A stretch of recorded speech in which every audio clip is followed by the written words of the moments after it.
to solve and to forgive one another, and you move on. So you resolve any conflict that comes into your relationship. And maturity of people and men is known not by absence of conflict, but by the way they handle conflicts. So if I and Alan here, we have had a conflict, our maturity, both of us, would be determined by the way we solved that conflict. So yes, anaweza kusema mimi ndiachana na yeye lakini hanisalimi. Unaelewa? The way we are talking of the way. So how you solve your conflict, it will maintain your relationship. And then the issue of forgiveness. You forgive one another. You forgive one another. And then the issue of being free. You have freedom to be yourself. You have freedom to be yourself. Now, I know a man who is never allowed by the wife to interact with other men. So he is never allowed to be himself. Munakaa dakika ngapi? Unaenda. Nani huyo mko na yeye? Now, one is not allowed to be herself or himself. So a healthy relationship, you'll be allowed to be yourself. You'll be allowed to mingle with your friends, and also to your partner to mingle with her friends. Sawa, or his friends. Are we together? Yes, I think now let's look at now financial pressure. I told you I'll move very fast. Financial pressure. So in financial pressure, we have two sides. The internal financial pressure and the external. There are pressures that are within you, and there are pressures that are outside you, and they are financial pressures. Yani hizi ni pressures za fedha ama za mali. So I want to ask a question.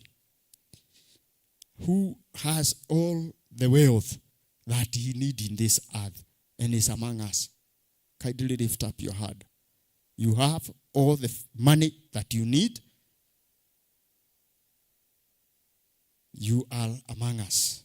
Wewe uko na pesa zile zote unahitaji. Alan, you have all you need. You need. Yes, mheshimiwa, I saw mheshimiwa somewhere. Yes, Geshia. You have all the money that you need? Not really. Yes, let us not talk about another person. Let us talk about ourselves, because you don't know him. Sasa. Yes, mtu anasema mimi Gashero, mimi sina all that I need. So we thank God for that. With the resources that God has given you, imagine is enough for you. The resources God has given you is enough for you. What you should ask God is that God may give you wisdom. God may give you the capacity to manage what he has given you, so that it continue growing and growing, so that it will benefit you and benefit others. But the resources we have as a nation, imagine is enough. Imagine the resources. You go to a small country like Rwanda. It is smaller than Kenya. It's smaller than Rift Valley. I think so. But it is doing well. The wealth of Rift Valley is little than the wealth of Rwanda. Look at a nation like Israel. It's a desert. But those guys, they harvest more milk than us. Yet they are in desert. So what is it that they have we do not have? I think what stood between their ears must be greater in them than in us. Sijui kama mmenielewa. Yani ile kitu inasimama katikati ya masikio ya wale wa Israeli na ile kitu inasimama katikati ya masikio yetu ni tofauti. Yes, they are able to use theirs better than ours. Imagine. There is somebody who will be given 10 shillings and will use that 10 shillings prudently. There is another one who will be given 10 shillings and will throw away the 10 shillings. And throw away the 10 shillings. So we are looking at financial pressure. We have said it can be put into two categories. The category that is the pressure within and the pressure without. We start with the pressure within. These are pressures zile wewe umejiwekea, ni zako, sio hata za economy ya Brother William. Bwana sio Brother William. Brother William has nothing to do with your wealth. Sawa.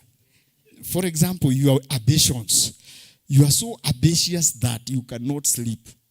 You are just there. You want to get money because of your ambition. I want to put up 5-story building here. I want to take my son to an international schools. Mistaki kumpeleka hizi shule ovyo hapa. Those are your ambitions. Hizo ni pressure zako, unajitia pressure wewe mwenyewe na ambitions zako. So what is the way forward? Tell God to give you ambitions that will glorify him, and ambitions that will not put you into ambitions that will not put you into looking for wealth day and night without resting. So the second one is your self-image. Your self-image. When you look at yourself, Kevin, in matters of finance, how would you describe yourself financially? The image you have about yourself financially. Mimi maskini. Mimi pesa zinaniona, zinanipiga chenga. Mimi, yani, how would you describe yourself? If you have a negative image about yourself financially, that you'll always put yourself, you are putting yourself you are putting pressure onto yourself. So you need to change your image. Yeah, the image you have about self in regard to money. So the third thing is discontent. You are not contented. You are discontent. Discontent. When you are not contented with what you have, I'm telling you, that is a pressure. You are building pressure within you. I'm not comfortable with the salary that I'm getting. It is good not to be comfortable, but you should toto kuliko wewe. Haya, na mbele yako na nyuma yako pia utakuwa wewe uko mbele ya watu wengine. So what am I telling you on matters of the way you evaluate yourself financially and all that? I'm telling you, it is good you evaluate your self-worth, how worth you are financially. But even after getting the answer, after getting the total worth, that should really not trouble you. Say you have achieved this and you are going to do what you can to improve yourself financially. Let's look at the pressure that we get, financial pressure that we get from without or from outside. Societal expectation. The society expects you. The society expects you to have money. Societal expectation. We are expected to have money. Your grandmother expects you to have money. Your uncle expects you to have money. Everybody expects you to have money. And that's why you'll see, hata tukiwa tumeketi kama hapa tunaweza kuleta kikapu na tuseme ukaenda nyumba ya Mungu mikono mitupu na hii ni nyumba ya Mungu. We expect that you have money. Everybody expect you have money. Even when you have no money, our expectation is that you should have money. Sawa. Understand, we are expected to have money. And it's not a bad expectation. You know, sio pressure zote zinakuwa mbaya. Kuna pressure inaweza kuwa nzuri. Unawekewa pressure kidogo, una pull up your socks na unafanya kazi. Una increase your wealth. The other one that pressure we get is from our families. We get pressure from our family. From your family. George, ukienda na bibi yako, mwende Nairobi, mzunguke Nairobi jioni mfike, na naona hakuna pesa umeani kwa hiyo safari yote, ukifika nyumbani utaambiwa hakuna sukari. Na wewe kama huna akili utamwambia tumeshida na wewe. Umeona nikipata pesa wapi? But your wife expect that you should have money. And therefore, she will come for money from you. Alan, your son, your daughter expect that you should have money. Even when you have retired, we don't want to understand. You should have money. And when we need it, you give us. So. Yes. Inakuwa hivyo. The other pressure we get, that is pressure from our family, even extended family. Unaweza kupigiwa na mtoto wa anko yako, mtoto sijua nani, they will call and say, "Anko, niko hapa, tuma kitu." Yes, he expect that you should have money. Na akisema tuma kitu unatuma. So there are pressure we get from subscriptions. There are subscriptions, Wi-Fi. Sawa. Welfare, you are a member of a welfare, certain welfare. Ya kijiji cha kwenu. Those are subscriptions. Chama, wewe ni mtu wa chama fulani ya vijana wa Deliverance Church. Ni pressure. Ikifika hivyo tuta impose pressure. Tupatie pesa. Usi umejiandikisha kwa kijiji chetu. Tupatie pesa. Ni mwisho wa mwezi. Those are subscriptions, and you know many more. The other pressure, financial pressure we get from bills. You're supposed to pay your bills. Water bills, power bills, communication bills. Lazima utoe pesa za communicate. Sawa. Others have entertainment bills. Do you have entertainment bills? Let's say you go to gym and you are known that you normally go to gym on Monday, on Tuesday. So unaweza kwenda siku 5 hata bila kulipa, but at the end of the month you are told umekuwa kwa gym, lete pesa yetu. Umekuwa ukitembelea sauna, lete pesa yetu. So those are bills. They put pressure on you. And then there is what we call the, not really fashion, I want to call it lifestyle race. Bio ya lifestyle. Lifestyle race. Old fashioned race. Mimi nimesimamisha pale Mercedes Benz. Hilam ni wa miaka yangu. Anapata pressure. Anataka kuwa kama na mimi ni mtu anafanya betting. Nimebeti nikapata pesa mingi. Na wewe hubet, lakini so sasa wewe utaenda kwa Shylock. Kama sio kwa Shylock utaenda mahali kwingine. Unakibizana na mimi. Mimi nimenunua koti ya yellow. Na wewe unataka kununua ya blue. Mimi nimevaa kiatu cha Nike. Na ninatembea nacho vizuri. Na wewe unataka kununua kiatu cha nini? Cha Puma. Sawa. So this is a lifestyle. Mimi nimejenga nyumba ya room 5. Wewe unataka kujenga 5 na gorofa. Na even a place to read. And you even don't have a single book. Naelewana? Sawa.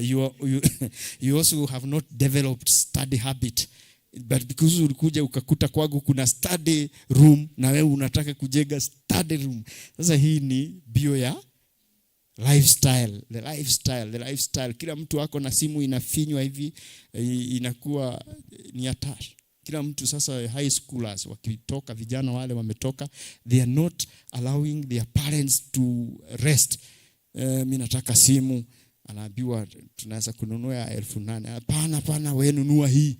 Anaenda 27k, 40k. Sawa. Hiyo ni bio ya lifestyle. So bio ya lifestyle. To the young people muko nayo. Na hata sisi wazee tuko na bio za lifestyle.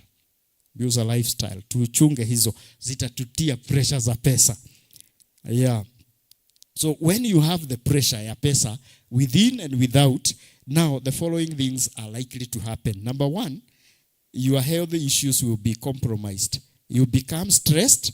You might suffer from depression, fatigue, loss of sleep, loss of appetite, or you become paranoid. I want to repeat, healthy issues will arise. You might be stressed, get depression, become fatigued, lose your sleep, lose your appetite. You might become paranoid. So the other thing that might happen is that you'll be always in panic mode, because you don't know what will happen, because the pressure ya pesa ni mingi sana. Number 3, you will develop what we call defense mechanism. Defense mechanism is a way of coping. When you have no money, you will defend, you come up with defense mechanism, the way of coping. One is borrowing. You start borrowing as a way of coping. You borrow from this bank, and then you can borrow from another bank to pay this bank. You borrow from this sacco to pay this sacco.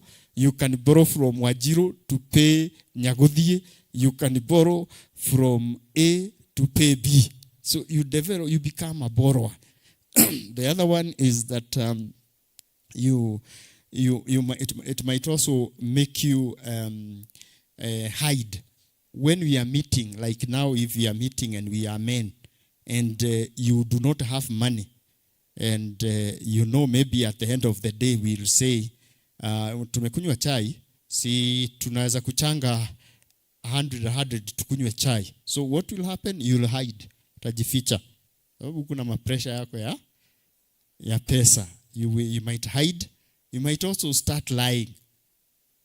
Yes, you become pathological liar. So because you have financial pressure. Na hii financial pressure inaweza kupata even the highest in the land. Na unapata mtu ameanza kudanganya sana. Because anataka kufanya mambo ambayo it is beyond him. He has ambitions, zile tulisema, personal ambitions, that I will be the best in Africa, that I will do something that will make the kings of this world know that I have brains. Wengine hawana akili. So hizo ni pressures, a financial pressure that could be facing our brother William. Now, so he's a brother. Don't doubt, he's a brother. So you can also have, apart from that, another coping mechanism. You might start betting. Pata pesa una bet, because you rafikiria one day we sometimes back we had a son of ours here, and he had a problem of betting. Tukawa na harusi na akawa yeye ndiye treasurer, akabeti pesa za harusi ya mtu. So tukaenda kwa employer wake, akakatwa mshahara, tukalipa nini? Pesa za harusi. Then after that akachukua pesa za employer, akabet, akafutwa kazi. And it is addictive. It's an addictive behavior. So it is a coping mechanism. You try here, you try there. Then the other thing is you become a slave to work. A slave to work. Yani wewe unafanya bidii uweze kupata pesa. Una struggle sana. Hata huna wakati wa kurest. You don't have time to rest. Should have time to rest. You should also have time for holiday. Then when you have this financial pressure, it might also make you suffer shame. So the results of financial pressure, you suffer shame, you feel ashamed. And finally, if you are not able to manage your life, you might say enough is enough. Let me go and meet with my maker. Let me go and meet with my maker. What I have faced in this world is enough. I think even my grandfather, having lived 100 plus years, did not face what I have faced at my age. So what are we saying? Let us, we are saying that that financial pressure, we must see how to go about them. Let's look at how do we come out of financial pressure. That is what I will do as the last bit. Number 1, track your expenditure. Let every one of you track your expenditure. Me, I can tell you how much I spend in a year. Holding all other factors constant. na I'm holding all other factors constant that ng'ombe yangu haitakuwa mgonjwa. Ikiwa mgonjwa unajua nitatoa pesa sasa iwe treated. So assuming haitakuwa mgonjwa, I know how much I spend a whole year. Do you know how much you spend a week? Do you know how much you spend in a day? Me, I know how much I spend on phone.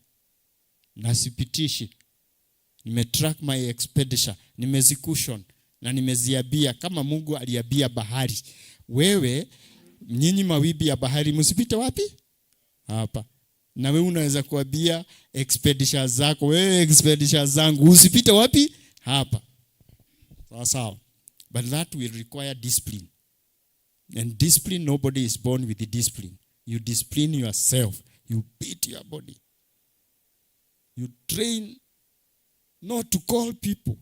Because calling will cost you 20 shillings. Kwanzia July. Yeah? So you only call when it is necessary. And when you call and transact quickly. I wanted to call you for two things. One, to say hi to you and to know how you are faring, which I have already done. Number two, to ask if you can come for my wedding on this date. Okay? Yeah. Utakuja, wacha nitaona. I am praying that God may help you to make the right decision. But I'm looking forward to having you. God bless you. Good day. Memaliza. You have transacted your business. Sawa. I have somebody who normally call. Akipiga simu tu ananiambia, how are you mzee? Mzee, uko namna gani? Namwambia, I'm fine, I'm blessed. Ananiambia, sasa tuma za nyama. Nimesikia huna ubaya wowote, tuma za nyama. Na ananyoga simu. Sasa no bargain, either nitume za nyama ama iwe hivyo. Sasa nakaa hivi nasema, what do I do? If you are a father, what would you do? Sawa. Ni ile pressure tulisema inatoka kwa familia. Sawa. So I've said number one, you track your budget. You track your expenditure. Record how much you consume in a day. And then the second thing is look at your income. Look at your income, either daily income for those people who want daily, weekly income, monthly income, and annual income. Now ask yourself, is the income exceeding the expenditure or expenditure is exceeding the income? If expenditure is exceeding the income, you are living beyond your means. You are living beyond your means. Those who live within their means, they are intelligent. Those who live beyond, or those who have higher expenditure than their income, then we can say they are not intelligent. Na wakuta mtu ametusiwa hapo, ni kweli. Kwa sababu you are having a budget like hii yetu ya Kenya ya 4.what trillion, we are missing 1 trillion, and we expect people who are not Kenyan to pay us, to give us money, to run CDF. Either we do without CDF. Yeah, we should be within our budget. So, number 3.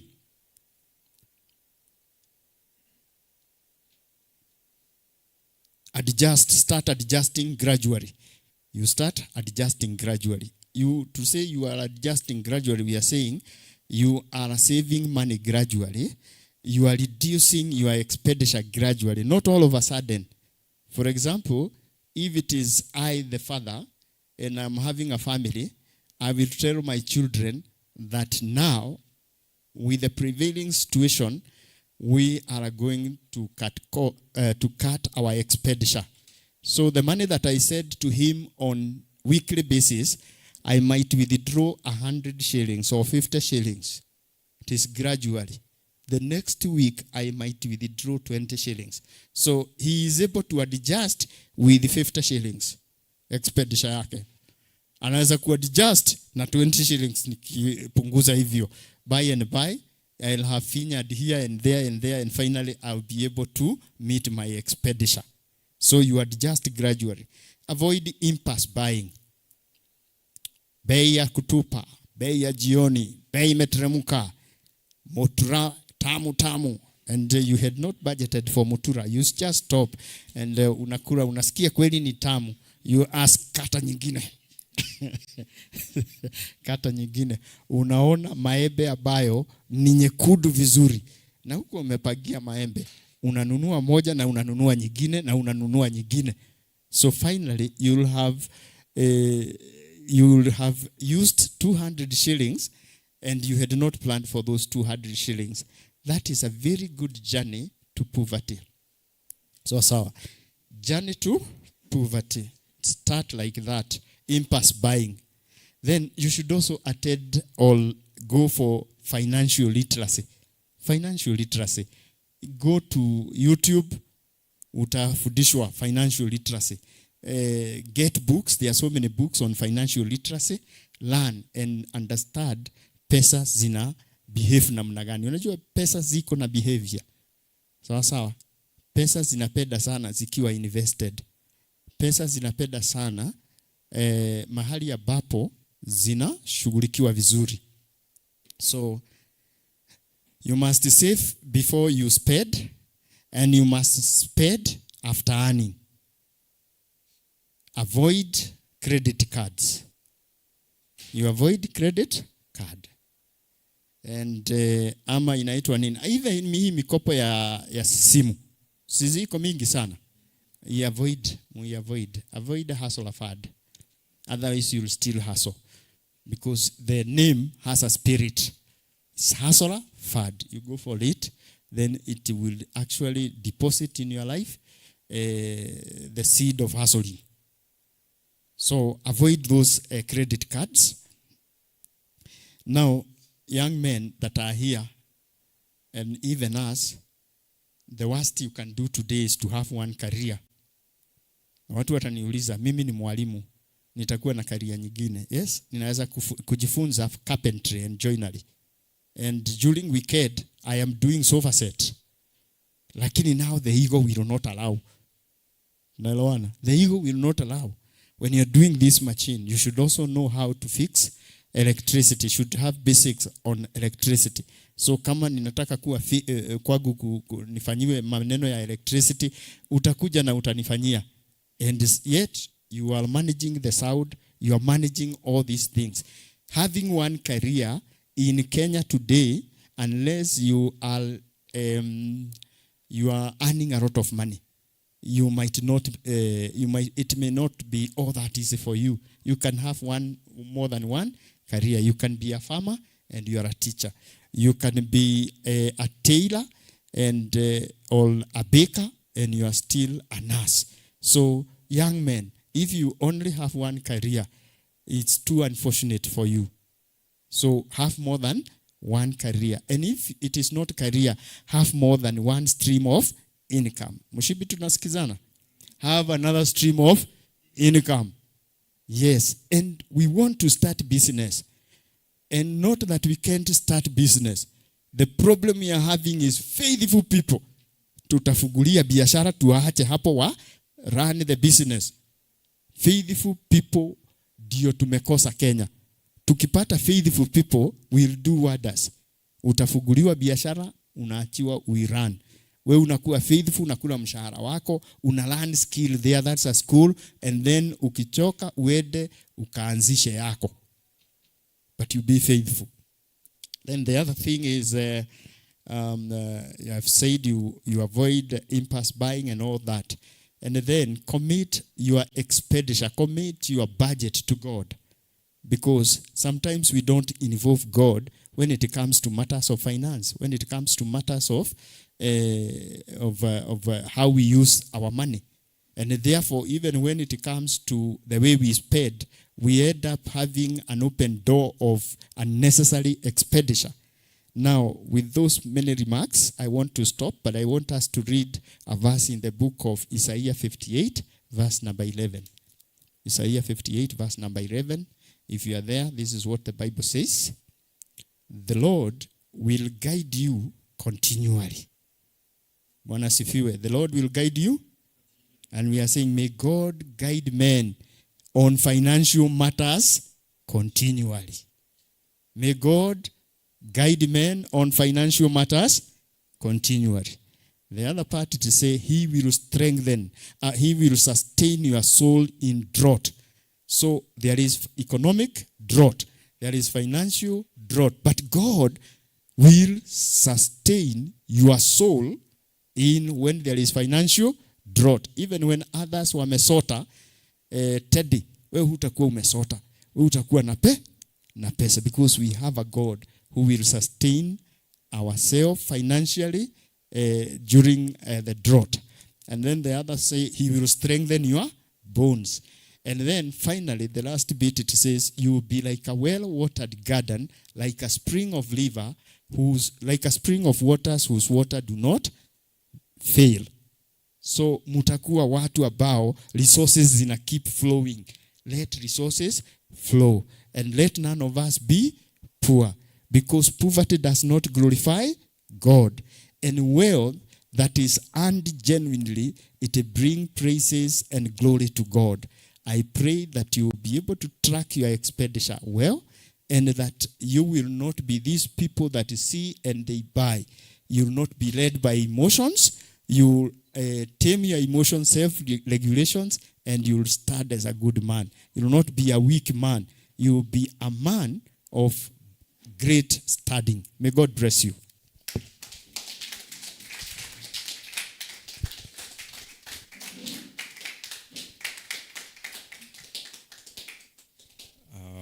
Thank you, Dr. Gashero, for that great lesson about financial pressures. Najua sasa tumeanza kuona penye tunaanza kulilia hapo hivyo, kwa tunaanza kujifinya hapo kwa finances hapo.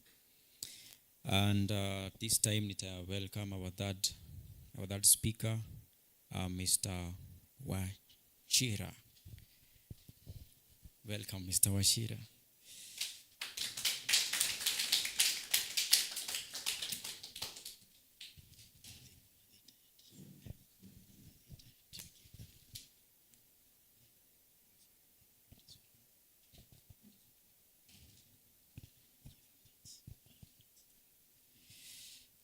Requested juu ya kuchoka to just stretch for 5 minutes, then we will be back with our forum.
I think it is okay if we can go on.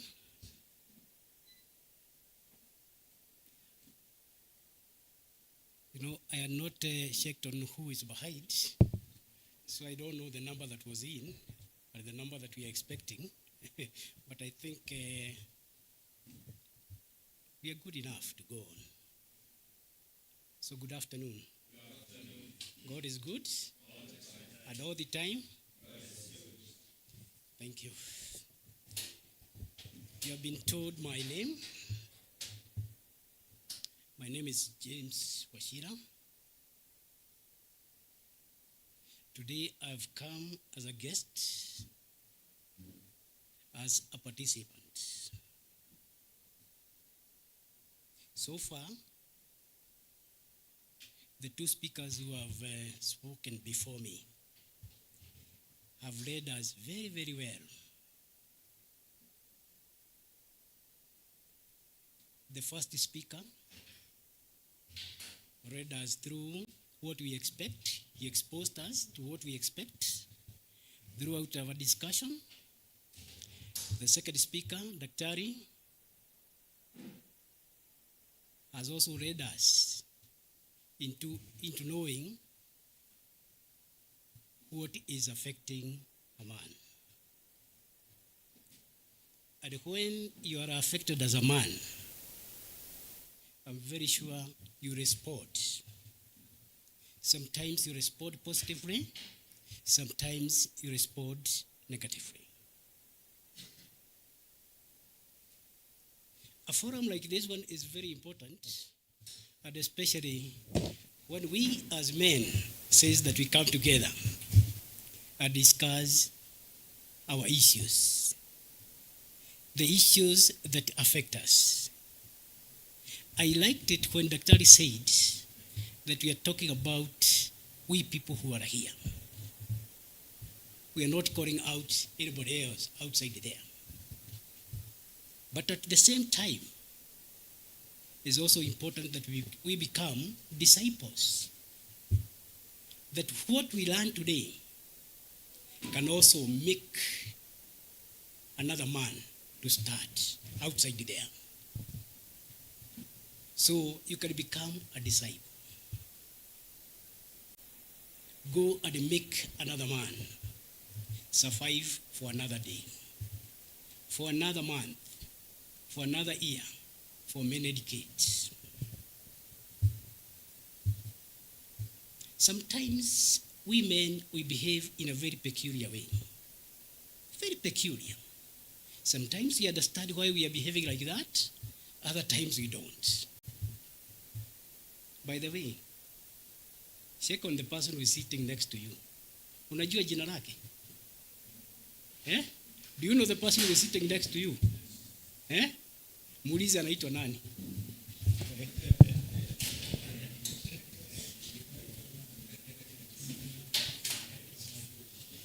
There must be a man who is sitting next to you, or even by you. See now unamjua? What is it that you expect from us today? We are going to discuss something to do with anxiety in men. Number 2, stress. And number 3, depression. All of them are almost talking about the same thing. Actually, their definition is almost the same.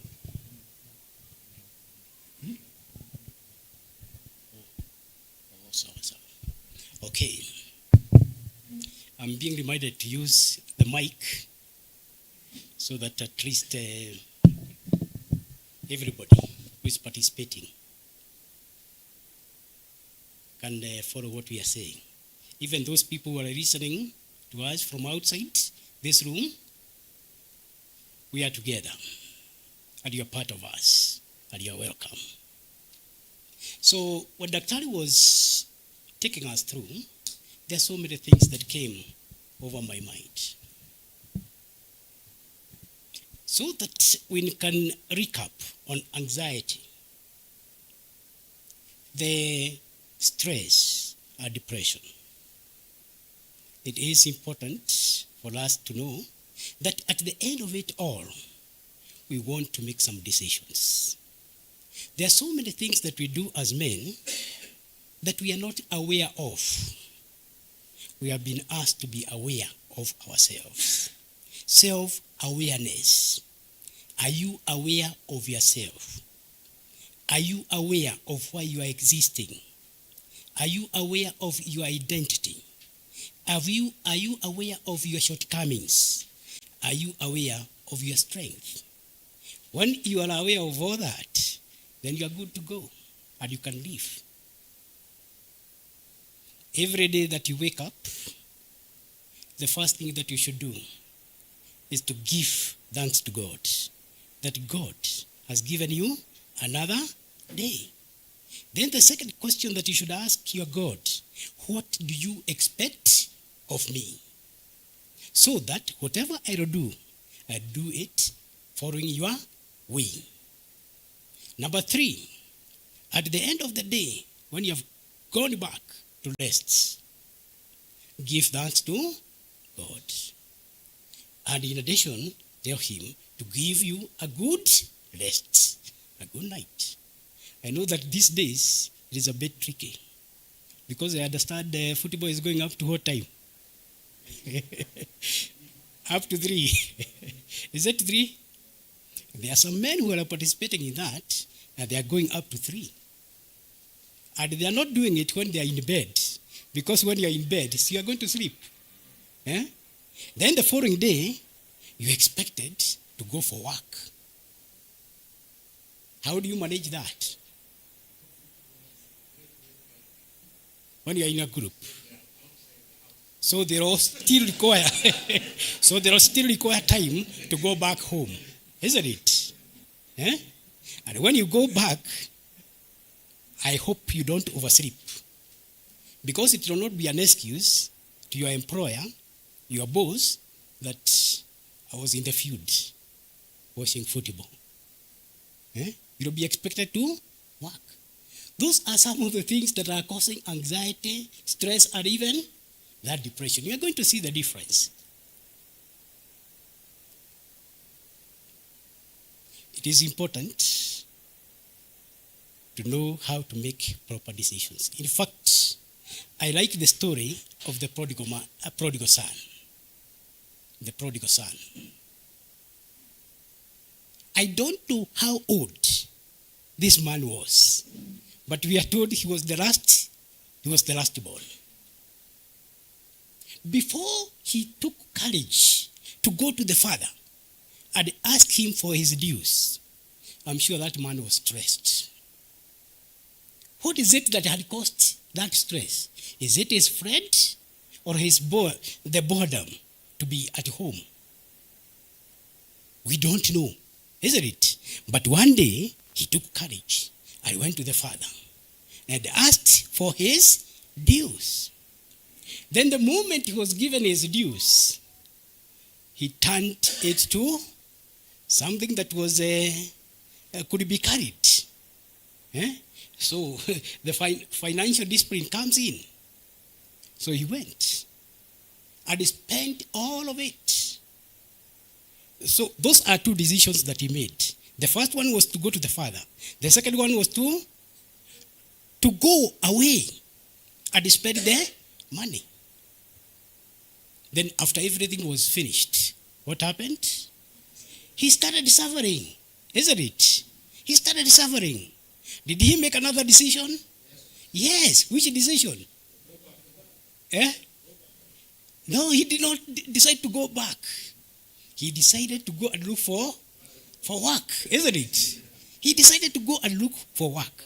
Unfortunately, there was somebody who employed him. And he was given some work. But then, that person was not very kind. Because he did not give him food, isn't it? He suffered. He was so stressed that he decided, I want to leave. So he decided to be eating food that was being given to the animals, to the pigs. And he survived for many days.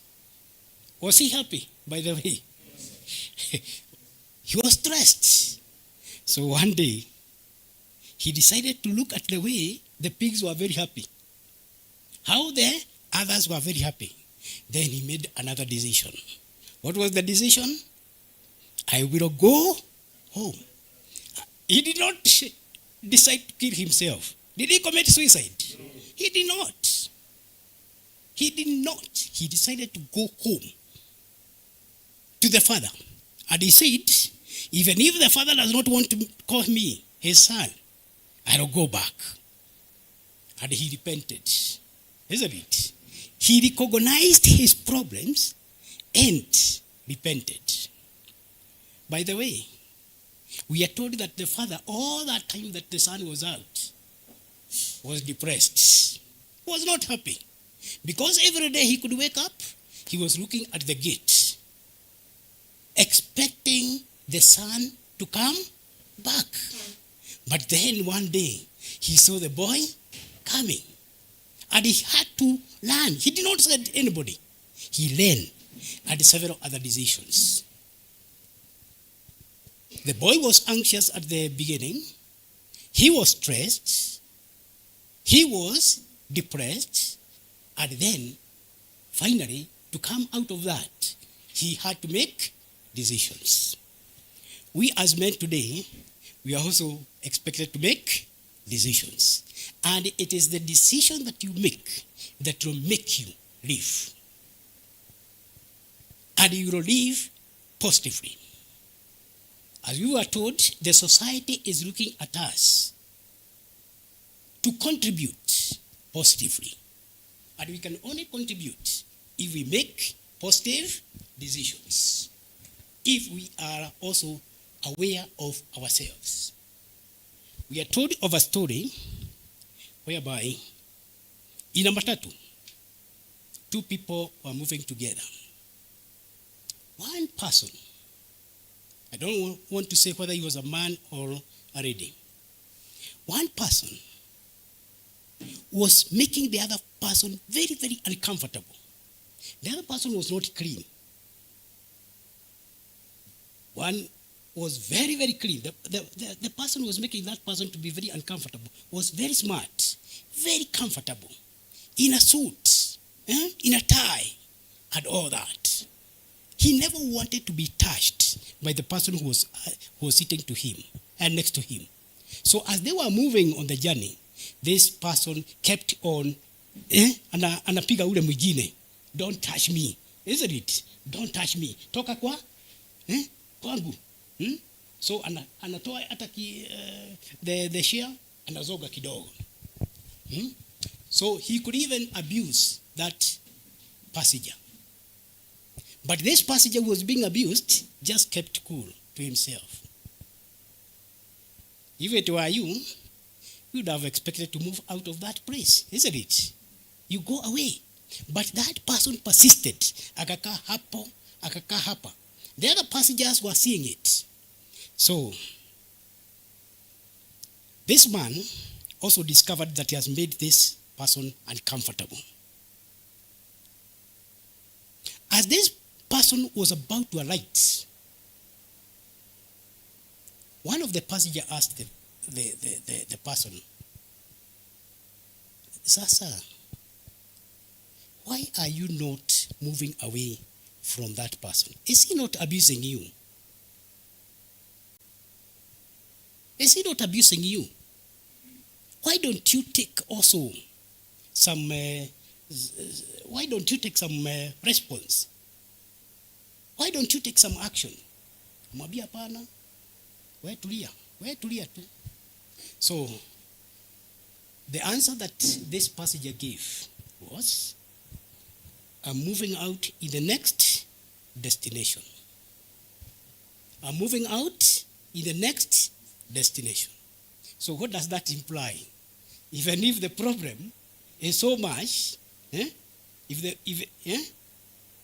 you can tolerate it, you have a solution. And the solution is that you are moving to the next level, isn't it? You are moving away from the next level. So the two of those fellas, who was more embarrassed? Is this person who was making the other one uncomfortable, thinking that this person will take action. But this person did not take action. Isn't it? So that is a very high level of resilience. A very high level. Look at another one. And this one, I'm sure that many of you have come across it. Whereby, when you discover who you are, you need to be very, very, very proud of yourself. Very proud. And to work always toward your goal. Don't be competing with the others like we were taught. There is this story of the scholar and the boatman. I like that story very much. Whereby the scholar who was so learned, got tired. So he decided that one day he is going to go over the water to the other side. So he had to get into a boat. When he got into a boat, he met the person who was in charge, the boatman. Na ile mwiko, unajua ile mwiko ya kufanya hivi, akaingia hapo. So as they were going across the water to the other side, the scholar asked the boatman, who was a poor boatman, man, he even sympathized with him. Man, do you know history? What do you expect the boatman to have answered? No. No. So the scholar told the boatman, if you don't know history, and it is everything, your life, 50% of your life is gone. So they went on and on. Then this same scholar asked the man, do you know geography? No, I don't know geography. Then 25% of your life is gone. He went on and on. It was a long journey. So this man was feeling self-pity, isn't it? But he knew how to saw the boat. And he was doing it perfectly well. What he knew. And he was just a boatman. Then they went on and on. At the center of the water, there, huko katikati, kamuuliza, man, the scholar asked the boatman, do you know philosophy? What would you have answered if it was yourself? No, isn't it? You are finished. You are finished. So now, the boatman was still there. And he was doing his work to the best of his ability. Then there was a very strong storm. Very strong storm. The boat started moving sideways at the right. Then, when the boatman looked at the boat, he saw that water had started moving into the boat. Then, he looked at the scholar and asked him, man, do you know how to swim?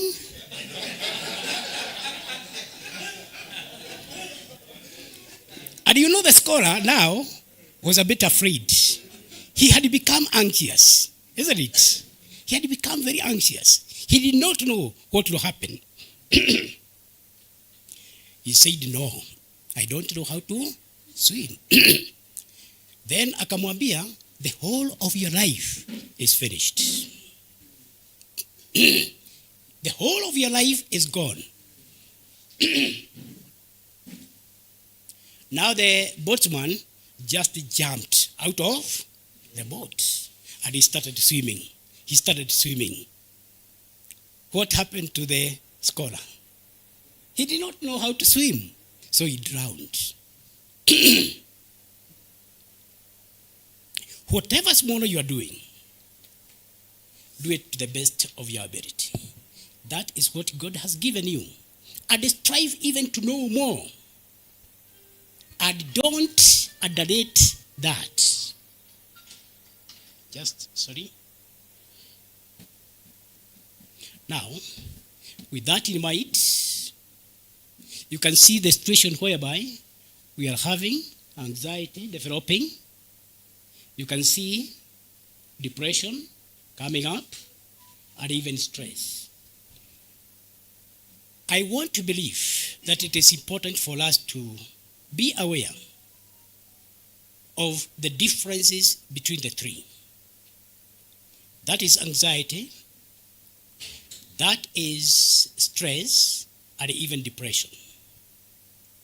When we know all this, if something happens, more happens to you, you don't know what is affecting you and how to go about it.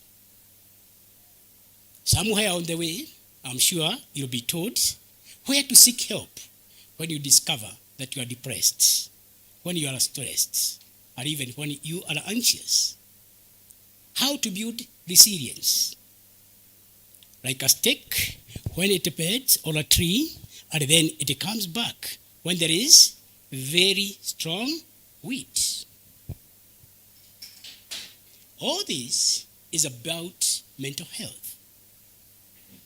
The person who thought about bringing us together here, I want to thank him very, very much, because this month, the whole of this month, is mental health month.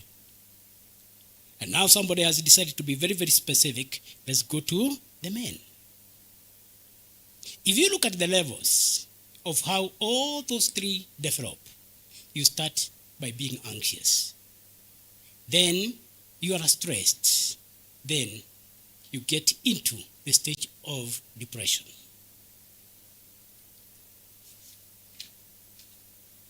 What is anxiety? Today,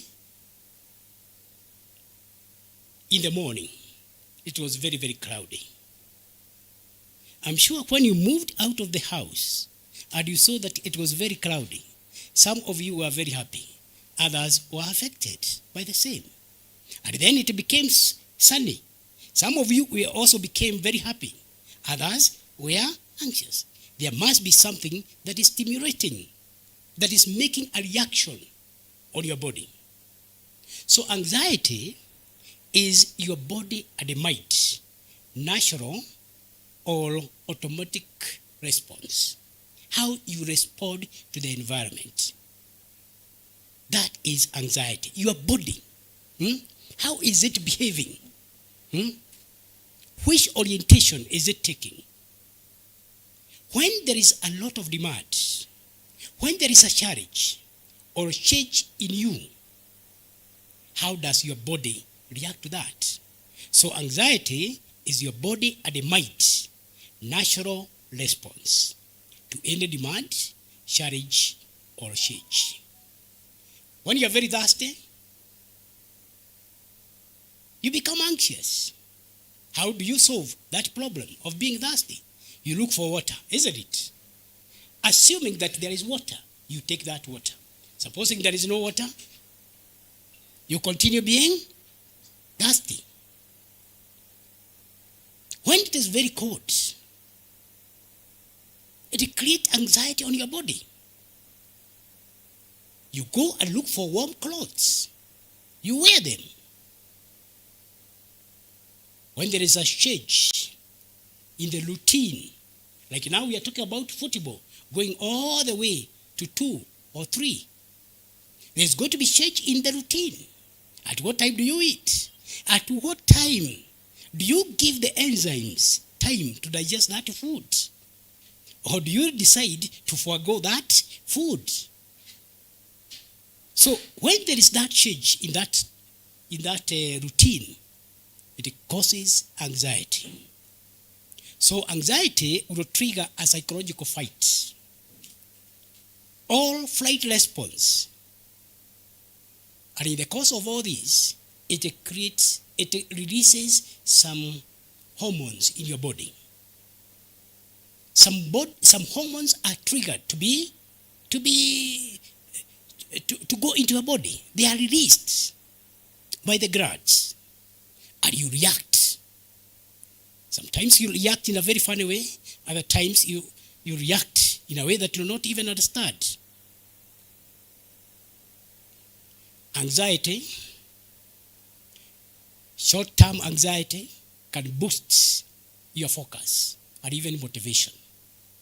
So we are saying that after all, sometimes it is good to be anxious because it will make you get refocused.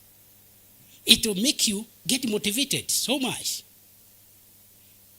When it is a very serious anxiety or stress, it can negatively impact your overall well-being. We have got several categories of anxiety. One is physical, the other one is emotional, the other one is behavioral.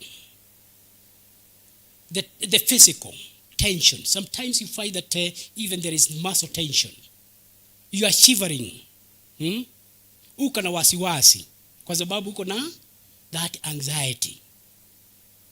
Emotional, the feeling, your feelings are affected. Your mood is going to shift. By the way, do men have moods? Do they? See, all of us are men. Me, I like my class when it is noisy. when you are talking. Yes. Do men have moods? Yes, isn't it? It's only that sometimes, as you are told, you suppress the mood. And sometimes when you suppress it, without expressing it, it now start counting on you. Behavioral. You feel pain. Sometimes you suppress the pain. Anxiety can either be positive or negative. For example, when it is positive, planning such an event can cause some anxiety. When you are planning to come to church like tomorrow, and there's that threat that you are going to be late, you become anxious. Some people don't want to be late, and especially men. They don't want to be late when they are coming to church. Supposing you find that you are late, see, it causes some anxiety. Yes. So that is positive anxiety. Other times it can be negative anxiety. When you are in it can cause some negative feelings. It can trigger life changes. It can cause some uncertainties. And even more, it can cause conflicts. Negative anxiety. For example, we have got arguments. We have got differences that are very common in men. And when you know about it, and you know how you overcome it, then it is that one is very important. I have given you the story of the prodigal son. And all that, at the beginning, he was very anxious. And every day, he could meet some situations that were calling for anxiety. Anxiety, when it accumulates, it leads to stress. That is the second level. So here, at the bottom here, if we can draw something like this, at the bottom here, we have got anxiety. Then, the second level, here, we have got the stress. And here, the third level, we have got the depression. Look at how we are climbing in these levels. Then at the top there, it can move like that. It can move in any direction. It can move like that. Or it can move, it can accelerate. Like that. So we are at the second level here. That this anxiety has now graduated to stress.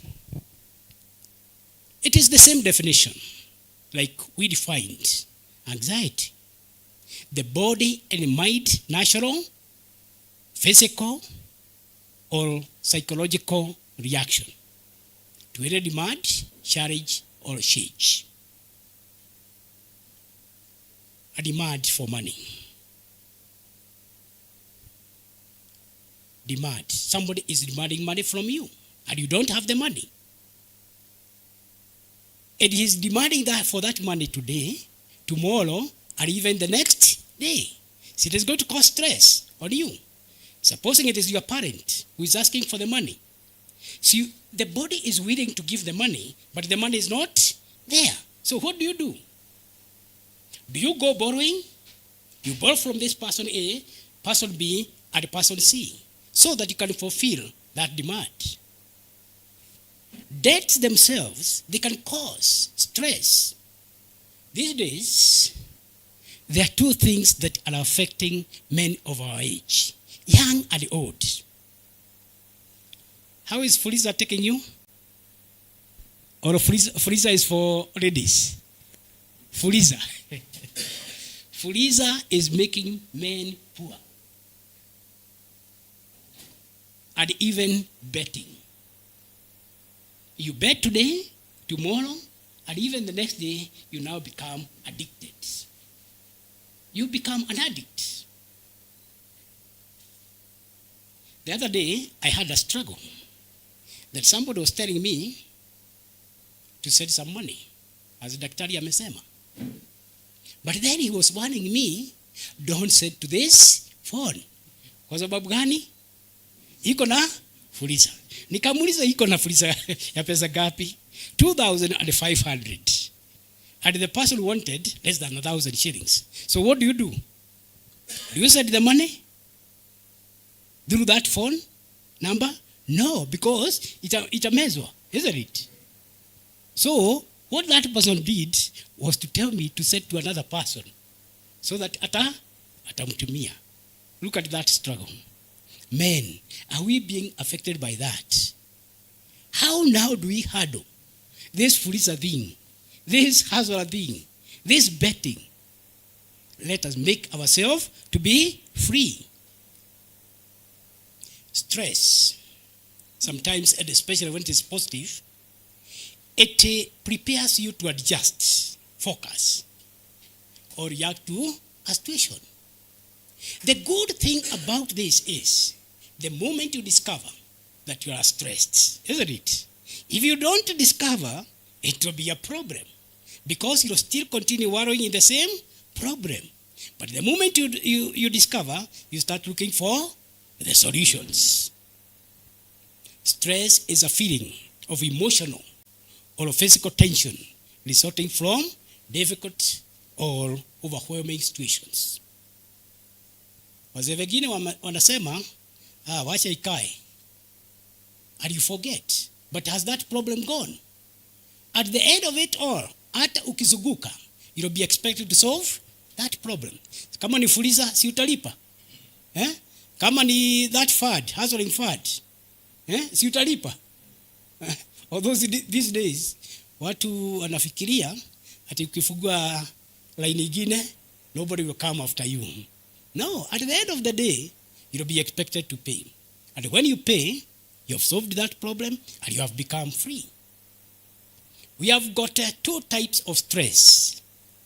The positive stress and also the negative stress.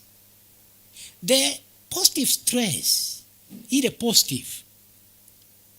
It is short term. Remember, the anxiety is coming as a result of a trigger. Then it accumulates to become stress. This stress can be short term or long term. That short term stress, it triggers an adrenaline rush that increases focus and motivation, helping you to meet deadlines. Supposing you are going to Nairobi to take a flight, and ukifika huko Nairobi, there is a very Naivasha, let's say Naivasha. iko na this jam ya gari, and the flight is to take place at 8 in the night. What happens to you? You become stressed, isn't it? And you are unable to do anything because you cannot board another aeroplane from there. They are not there. You cannot board a train. Yeah? So you have to wait and go. The only way out now, perhaps, is to get a motorbike. But when you get a motorbike, unajua, it will make you sick, isn't it? Yeah? Yes, and you are also not sure whether it is going to be affected by the traffic jam. So that is stress. But it is making you to be focused. So that you are not late for boarding the aeroplane. The stress, which is short term, which is caused by adrenaline rush, it assists you to perform in sports. Or it also assists you to avoid danger. When we were very young, we could have very wild dreams. You see that a lion is chasing you, is after you, or a wild dog is chasing you. So what do? So you have to run. Supposing now you meet a real animal. You're not now in a dream, there's a lion. You see it. What will happen? So you have to run. Yes, to avoid that danger. And as you run, you are being enabled to run because of that rush, adrenaline and other hormones. So when it comes to negative stress, of course this one is distress. When challenges persist without relief, stress can become chronic. You have become very sick, and this sickness is not going. It is taking 2 days, 3 days, 1 week, 2 weeks, 3 weeks. It becomes stressful, isn't it? It is unable to go. So what will result is what we call the negative stress. The result will be that there is a lot of exhaustion, anxiety, irritability, and even physical symptoms like headache. You start suffering from headaches. Lack of sleep, that is insomnia. All this now will lead to what we call the weakened immune system. And when the immune system is weakened, you become that fatigued. You are unable to perform your work. You are not happy. You are always sad. You are always having headache, and you are not that sick. That is the effect of negative stress. Sometimes you find yourself waking up at night because you cannot sleep. Sometimes you find yourself sleeping very late in the night or not even sleeping at all. And when you don't sleep, it is going to affect you. Sometimes, because of that negative stress, it makes you stop working. And when you stop working, how now do you earn your daily bread? Whichever work you do, how now do you earn your daily bread? So we are saying that stress can be short-term or long-term. When it is short-term or even long-term, it becomes frequent. Or it becomes part and parcel of you. It is rooted in your everyday surrounding. And each of them requires different coping methods. If one is stressed, I've mentioned symptoms like headache, lack of sleep, being irritable, being angry, impatient, you have muscle tension. Now, when you are irritable, kaundu kanini karatuma wike atia react, ona kugeithio, good morning, no akwira ndi mwega, You react in a very different way. You're irritable. Or you see that something is not going on well. You react in a very bad way. In a very bad way. And that one can result to something that is disastrous. So you can remember, there's this story that is told of a man who had become very angry.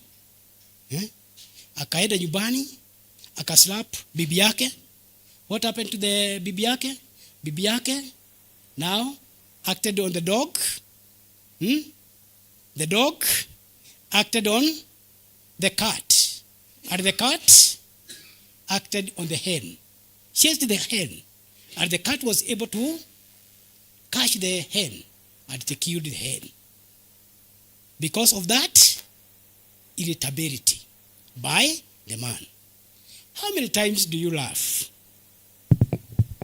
There are some men who don't laugh. Or they don't know how to laugh. When a situation calls for you to laugh, why don't you take advantage of that and laugh, isn't it? When you are overwhelmed by something, you are overwhelmed. Na unaona hii sitaweza. What do you do?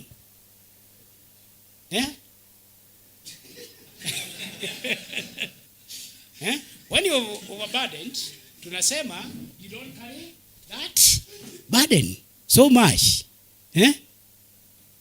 Sometimes you have to allow it to go.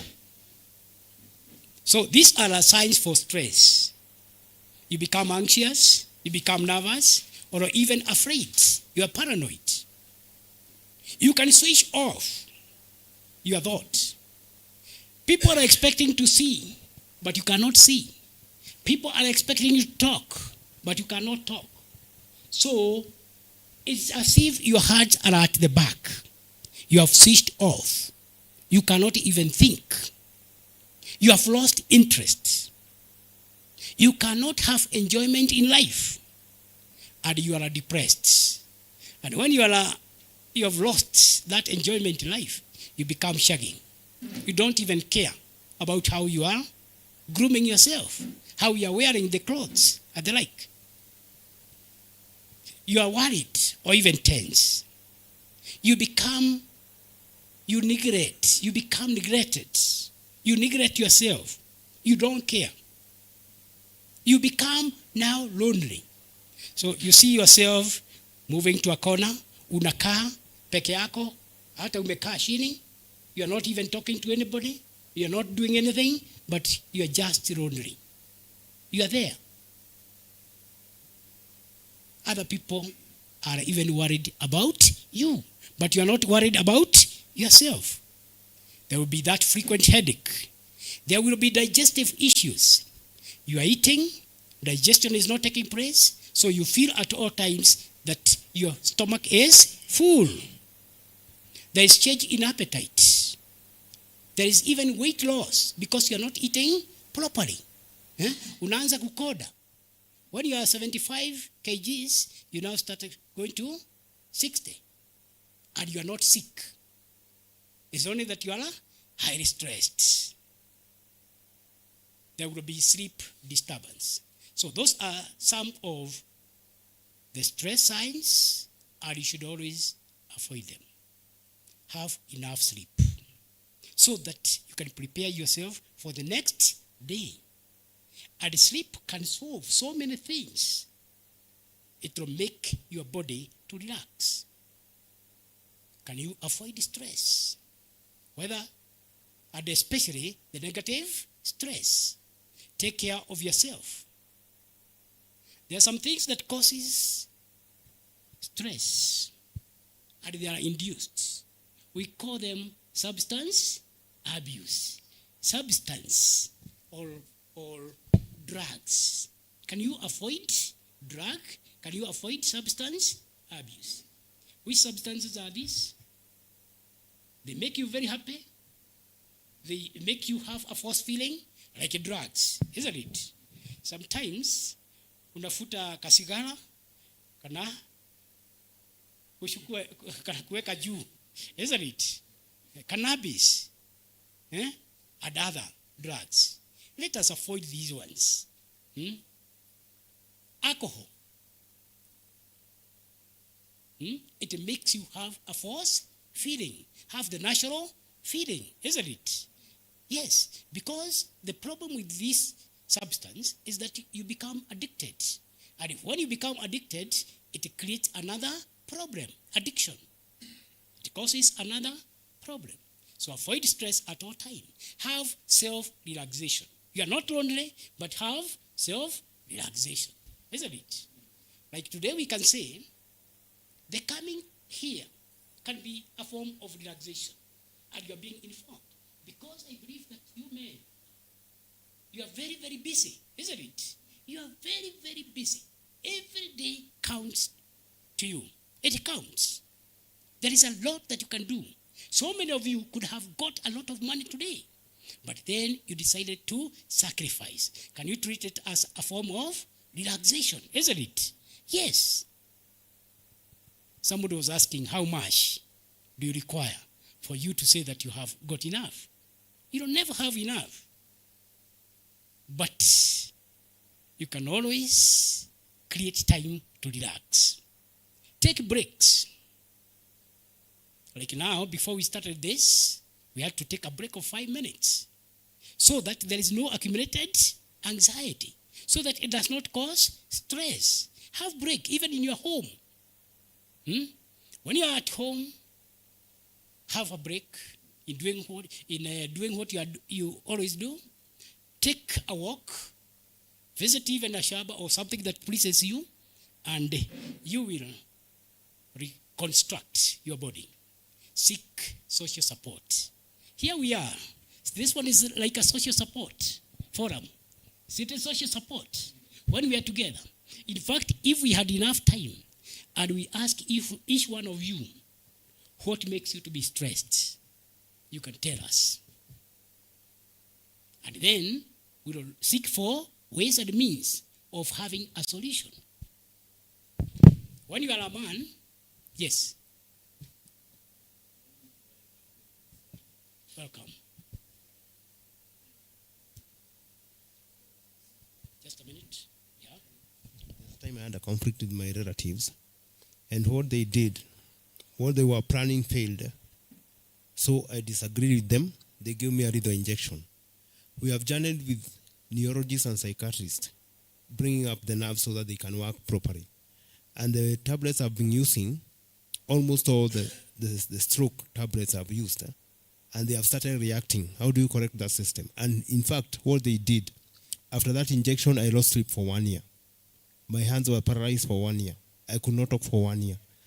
I've used millions of shillings until my liver had failed. When all the money was exhausted, I recovered in church. How do you correct such a system? Because you are related, the tablets you use, they are related to those depression, and it was artificially inflicted so that the nerves can work. How do you correct that system? Because I'm tired for that. Clap for that one. And you can see that he has recovered from all that. What I can say is that when you're given those medicine, that drug, it should always be monitored by a medical practitioner at all times at any level. So that when it is about to react, when your body is about to react, then you can be advised by that doctor. Are we together? Don't treat yourself. Fortunately, I'm sure you have got a medical practitioner in this room. And he will have time to answer that question medically. Yes. Also advised, because my headache at night is not as a result of stress. It's the chemical configuration of the tablets I'm using. So I was advised by a certain doctor to get some letters and go for therapeutic medical testing, Medellin test, so that they can know the concentration of the chemicals in the blood. Without that, we cannot be able to correct the system. But the family is praying about it like they don't support the system. How do we go about it? Another clap for him. Now take note that that is a problem and a solution, isn't it? He has got a problem and he is also telling us about the solution, what he was taught, isn't it? So now, what he requires is something that is called social support. Social support. Because for one, although he is an individual and is suffering, when he is advised by the doctor, and even by other peers, then you'll go in the right direction. You can never make a mistake. The problem is, you have got a problem and then you stay alone. You persist in that same problem. So the thing is, when it becomes medical, so far we have not talked about the medical stress, the medical depression, isn't it? Because it can be a disorder in the body. We are talking about the common stress, the common anxiety, and even the depression that are caused by what we have talked about. But we have mentioned that being addicted, even drugs can make you become addicted. And if you become addicted, you will now start depending on that substance. And the chemical substances will always have some chemical side effect on your body, isn't it? In fact, somebody told me, a medical practitioner told me, that even that Panadol that you take, it is a poison. Because naturally your body is made in such a way that it is not supposed to take drugs. But the moment you take drugs, see, they'll have some side effect. But then we always hope as human beings, because of our lifestyle, that the effect will be positive, isn't it? So those are some of the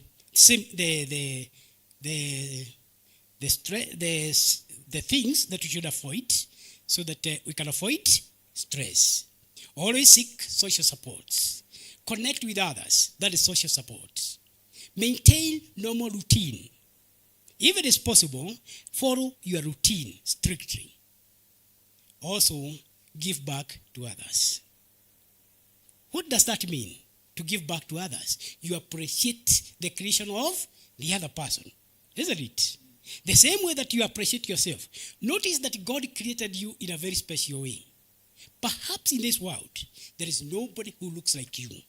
But you are God's creation, isn't it? You are God's creation. Appreciate that. So stress causes physiological response. It triggers the release of hormones. There are mainly two hormones that are triggered and they cause those reactions. One is cortisol and the other one is adrenaline. We have talked about adrenaline.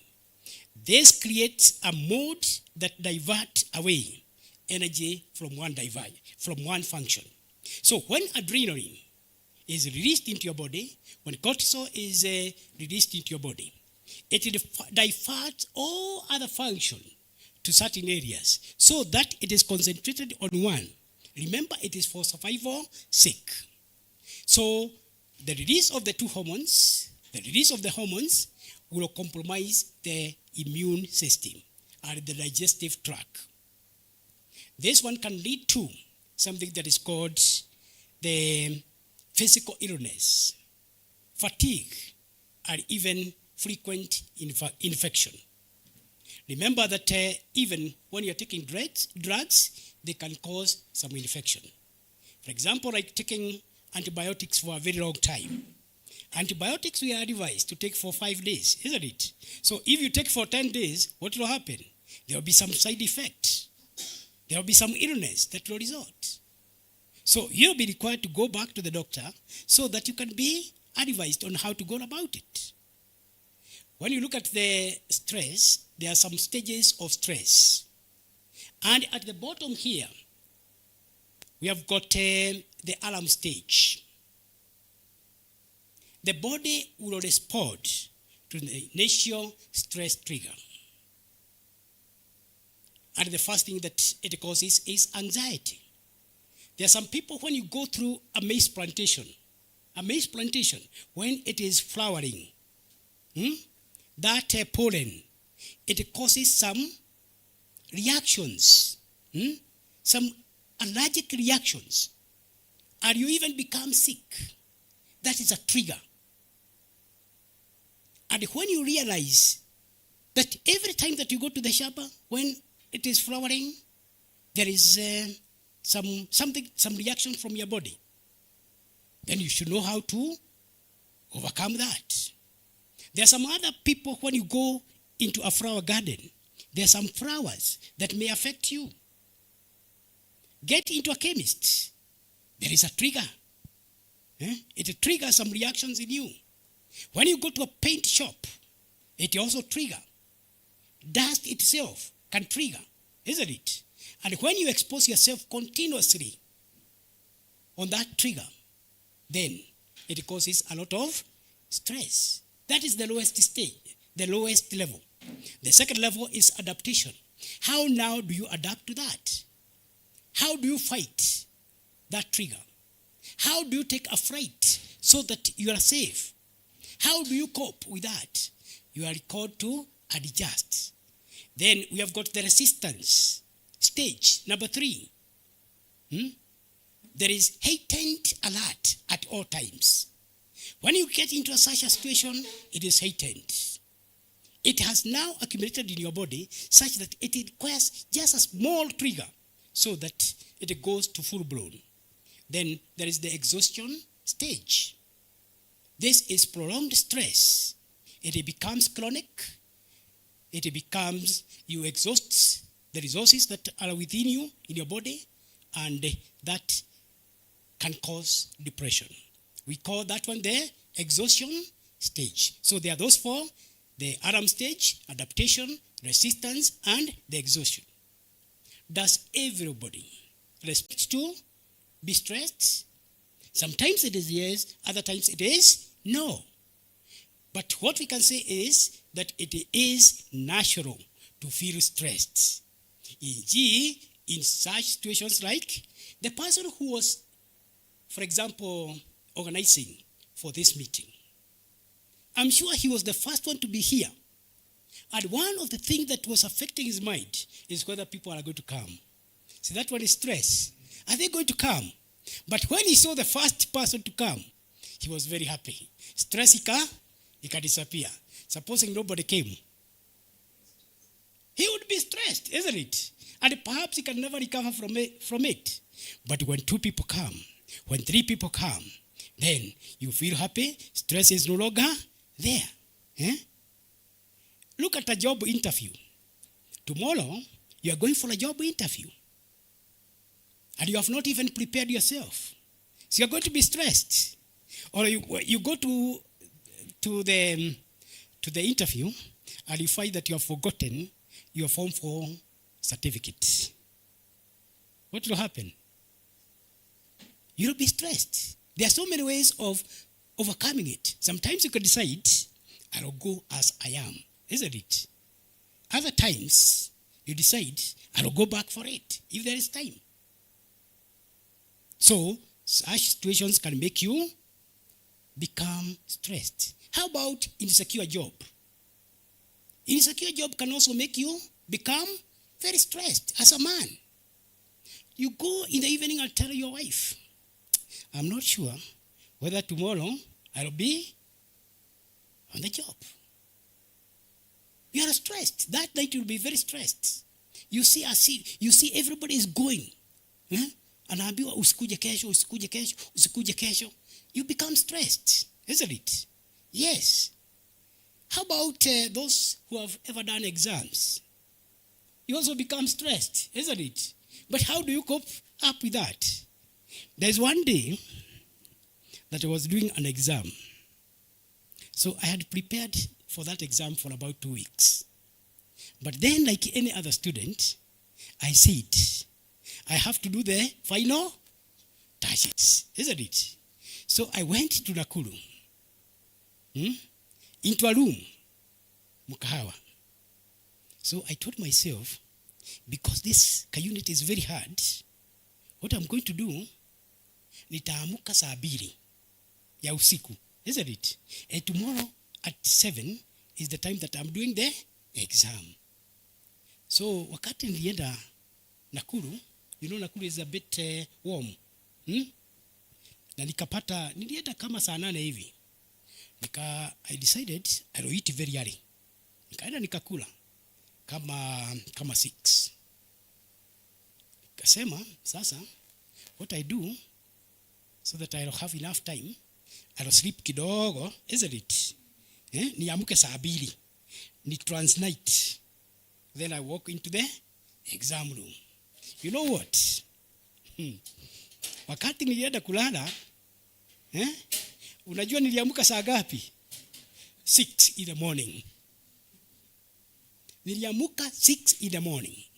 And the exam was to start at 7. At one of the campus, Kenyatta University. Sasa nikaangalia, what do? You have not done any revision? So I was so stressed.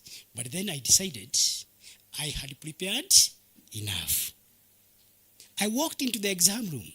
And fortunately, I passed that unit. Na nikaambia, God, you have done it. Because I was not sure. Supposing you are the one, would you have run away? And the unit was so hard. And I spent the whole night sleeping. But perhaps what I was doing, at night when I was asleep, I was also revising in my head. Isn't it? And that is why perhaps I passed. How about, we are looking at situations that make us to be stressed. How about conflicts? Conflicts with your peer, with your friend, with your family members, with your parents. Have you ever had a conflict and then you felt guilty? With your friend? You differed over a very small thing. You differ with your wife. These days, from what we are reading in the papers, I don't know what has happened to those other men there. I think they have become so weak, or something is wrong, that you fight, that the easiest way is to get a rope and do what? And hang yourself. See, that is what is called suicide. A man should never commit suicide. You should live for another day. If it is that environment that is making you to be stressed, can you move away from that environment? Are we together? And when you move away from that environment, don't make the others to be stressed, and especially the parents. Tell them that I've just walked out. In 2 weeks' time or in a month, I'll come back. Isn't it? Don't commit suicide. Don't make another one to suffer. By the way, I was just wondering. Sometimes when somebody wants to commit suicide and does not succeed, and then you are taken to the police. When you're taken to the judge there, why is he going to jail you? The other judge is going to jail you, and you'll be jailed for several years because you had attempted suicide. The reason is because you failed to protect the life that is in you. God has given you that life, you must protect it. What you can see here is just the body, isn't it? In that body, there is the life. And God has commissioned you to take care of that life. When you go to take food, when you take water, you are feeding that life, isn't it? Because it is your duty to take care of that life. And that life should not go back to to God after you have committed that suicide. Life does not belong to you. You just take care of it. It belongs to God. So take care of it at all costs. Don't allow yourself to go to jail. And when you go to jail, remember, you are given policemen to guard you so that you can take care of your life. Si mnajua hiyo? Yes. So friends can also make you have some conflicts. Don't avoid, or even if they come, try to have a way of overcoming it. There are so many ways of solving a problem. The best thing about stress is that it reduces with time. So we should learn to cope with stress. We overcome it.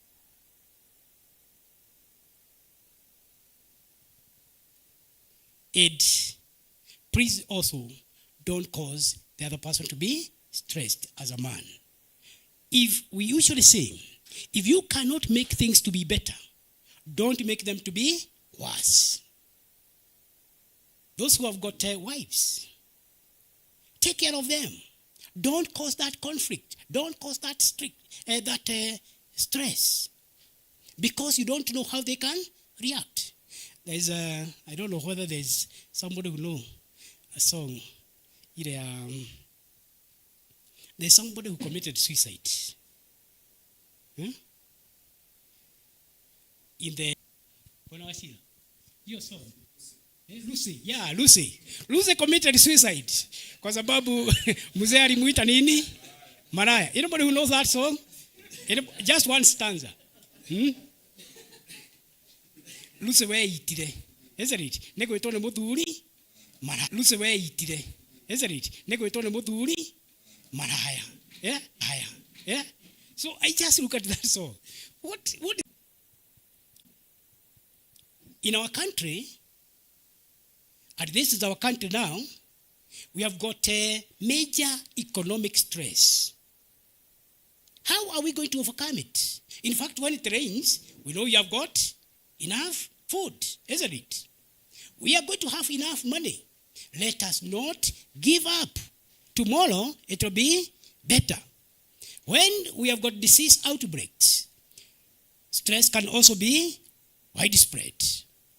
Well, when we have got natural disasters, like the way we had one in Naivasha, when we have got war, and even community violence, when we have got war, sometimes I don't know what is happening, how the children and the women and the men are behaving in a place like Israel, in a place like Iraq, in a place like Russia and the like.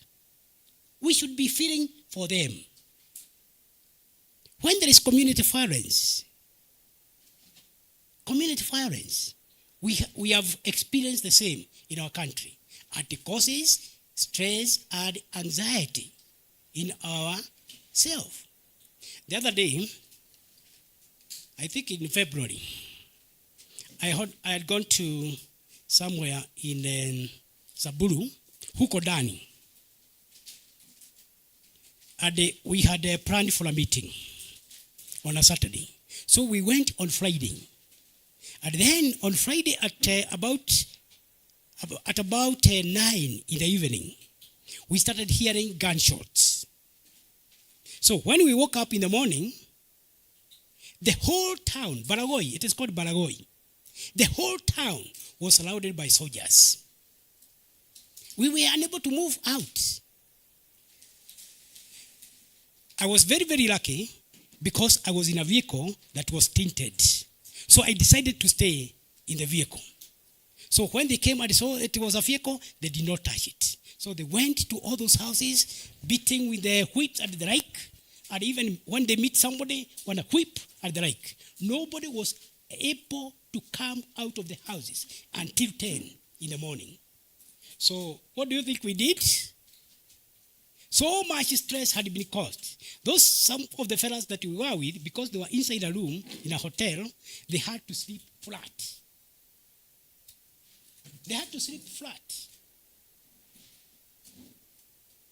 And then, when it eased at about 10, we decided there at then, we are not going to have a meeting, we are just going to go back.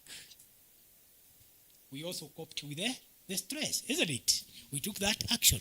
So stress can be widespread at that time. So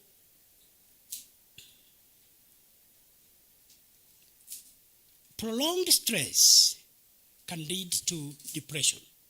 This is the depression that we are talking about. Depression is caused by a complex mixture of biological, psychological, and environmental factors. Biological. Within your system, perhaps hormones are being released. Psychological. How is your body behaving? And even the environmental factors. Outside there, outside yourself, other people. And what is surrounding you. What are the key triggers of depression? One is the brain chemistry imbalances. Family history of depressions. Prolonged stress or trauma. Or even major life changes. Trauma. There's one time that I was coming from Nyeri to Nyahururu. We were with students and we were involved in an accident. It was at night, at about 8. So when the Nissan that we were in rolled over several times,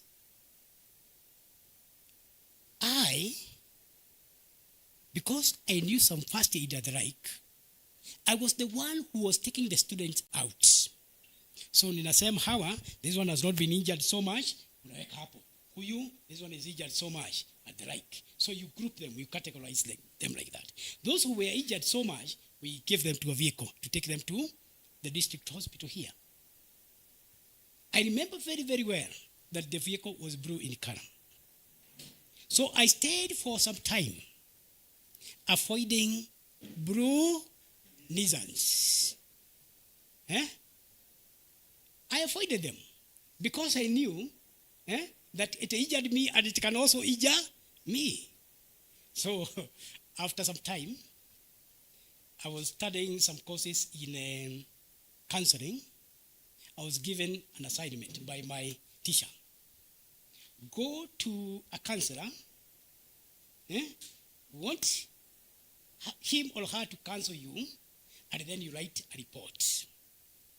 So I discovered that I was having a traumatic situations. So I decided to go to the counselor for that. So akaniuliza maswali, tuka-agree. Then I decided there and then that I'm going to bring this one to an end. What do you think I did? So I decided that from that time on, I will be looking for blue Nissans because I did not have a vehicle. So I started boarding them like that. And after some time, everything was gone, isn't it? Yes. So I was able to have a solution on that. Notice that depression is treatable. How?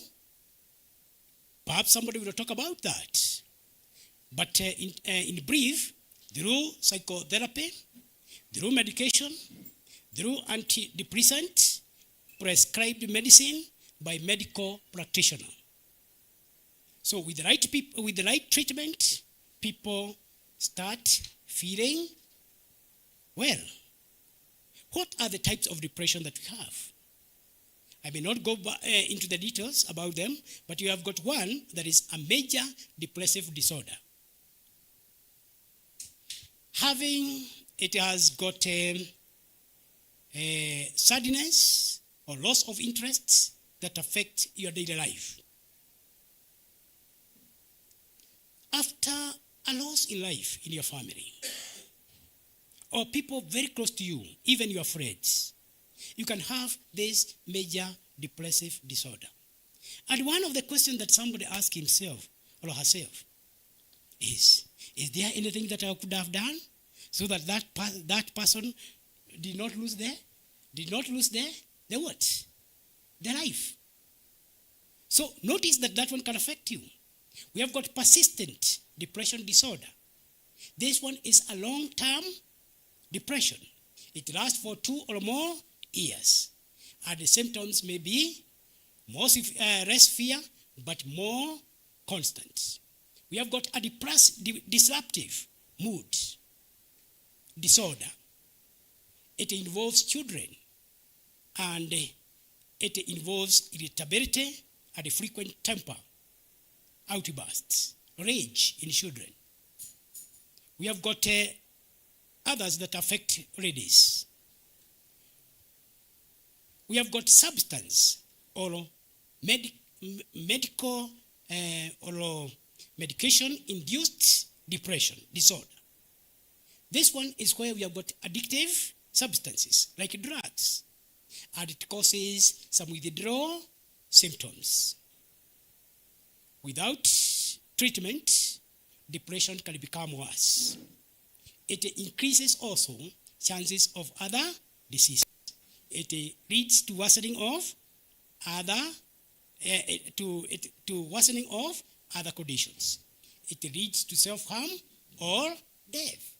This one, I've met it when I've gone to these what we call the rehabilitation centers. I've visited about 3 or 4 rehabilitation centers, and I've seen all those disorders in the people. So we are saying in very simple terms that they are treatable.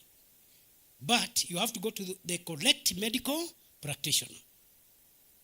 Notice that at all times when you have got these issues, procrastination is the enemy. Don't postpone. Encourage others to open up. You as a man, can you also open up? Talk about pressure at work. Talk about the family. Talk about the debts, the rising bills. Talk about diseases. Talk about your fears. Fear of being judged. Fear of being disgraced, or even ashamed for being vulnerable.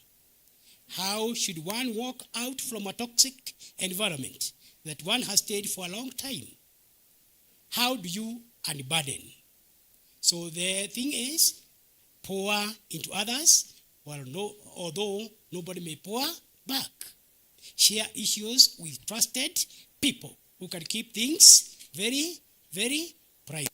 Are we together? So these are some of the causes and the symptoms of depression. When you have been treated, notice that there will be work improvement, there will be promotions in your area, there will be family unity, you'll have a healthier life. Notice that most of the mental health problems can be alleviated if men are included to handle them. So that boys can become men. Boys become young men become men. And you move on and you live a whole life. The solution for all those problems, anxiety, stress, or even depression is within you. Tell young people, tell young men, tell boys, tell men, it is okay to fail. It is okay to cry. It is okay to lack. It is okay to seek help. All is not lost. You should always strive to avoid anxiety, stress, or depression. You'll have a positive living. Men, so we are informed. So now we know the differences between anxiety, stress, and depression.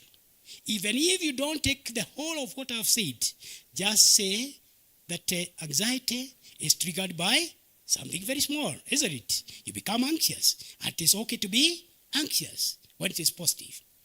Then, if that one is not solved, it becomes stress. It is okay to be stressed, but talk it out, isn't it? Talk it out and know about the coping mechanism. It is okay. It is not okay to be depressed because you have sat on a problem for a very long time. It is affecting your health. And that is the time that you start talking about taking a lot of substance, committing suicide, and all the like. It is, and remember, that depression is treatable. Are we together? For men, the parting shot is, it is okay to cry. Do you agree with me? It is okay to cry, but at the right moment. These days is not like the old days when we were told that men don't cry, isn't it? Women are crying. Let them cry. In fact, if I meet somebody crying, sitamuuliza. The other day, I met a friend of mine. He had come to, he called me. And he told me that he has got some problems that he wanted us to discuss. I told him to get into my house. Akaniambia hapana, hebu tuende pale. So tukaenda. So he started crying. And is a man who is old, not a child. So I allowed him to cry. And he cried. And when he was through, I told him, give me the issue. We discussed the issue. I told him, now, what you do, we are going to have a solution. Go and change the environment a little, get some money, give this money to your wife, mpatie likizo ya wiki mbili. Aende akasalimie marafiki ama wazazi wake. Isn't it? And don't allow your wife to go with anybody like the children. So the wife went and was very happy. So the man was left. Na akaanza kuangalia watoto. After a week, he started thinking of the wife. Alienda kumchukua. And when he was going to get the wife, the man hugged the wife, he hugged the wife, then akamwambia sasa, si umekaa na wazazi, enough, let's go home. And from that time onward, the life changed. Thank you very much for listening.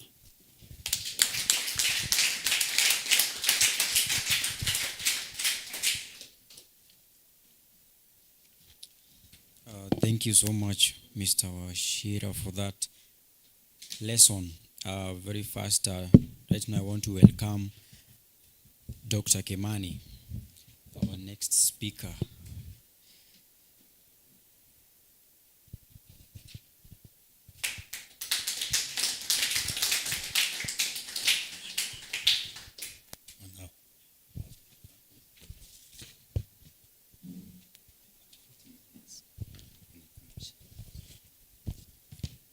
Thank you very much for this chance to stand before you and speak something about mental health. It could be weird, it could be strange, but I hope we are going to cope.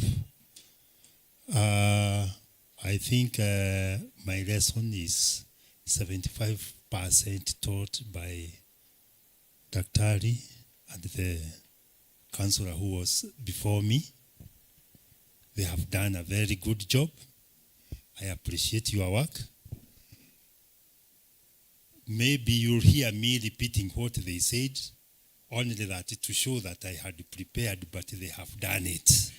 And they have done it perfectly. Maybe just to show them that I also prepared, I will repeat in my own words or in my own ways. Please try and organize what they said. It really matters in men's health. I want to start from somewhere he was talking about. I hear men don't know how to laugh. Men don't know how to. Is it this? Or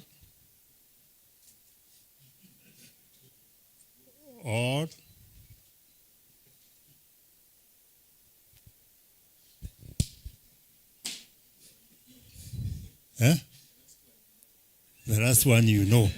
I like that. Yeah. The other one, you don't know. You are trying. And the first one, we are reserved. Men should be able to wacheke, wafurahi. But because men don't know how to laugh, they love to be rough. Tunaelewana. Because you are not relieving the stress, you become very rough on other people. You love to be loved. You are hiding yourself in that. What is mental health? And I've not asked mental illness. There is difference in mental illness. What he was talking about is so much on mental health. That's why I say my work is almost done. Mental health is a simultaneous society with the capacity of mature and flexible resolutions of conflicts between instinct, conscience, important others, and reality. What has my English said which was not said by the two? So what is the hivyo? So you learn how to cope with life according to what is there before you. Chenye imekuja kwako. You are able to make the solutions, make judgments, use your faculties to tell which way you need to go, which way you don't need to go. That is, listening is applied. What could be the components or some of the things that we should be able to see in people who are mentally well? We have the ability to accept self. We mwenyewe lazima ujikubali uko mtu ako sawa.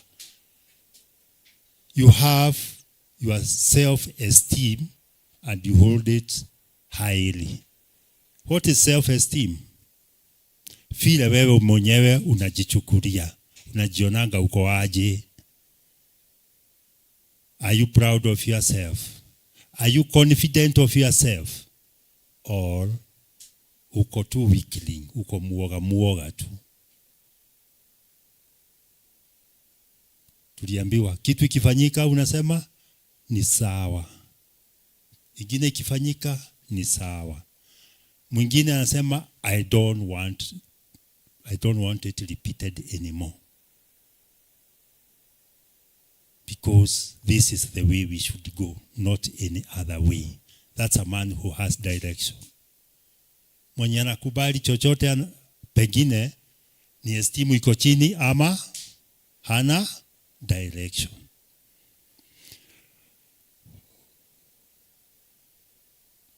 So this person feels comfortable with himself. It doesn't matter how you are, where you are, how you look.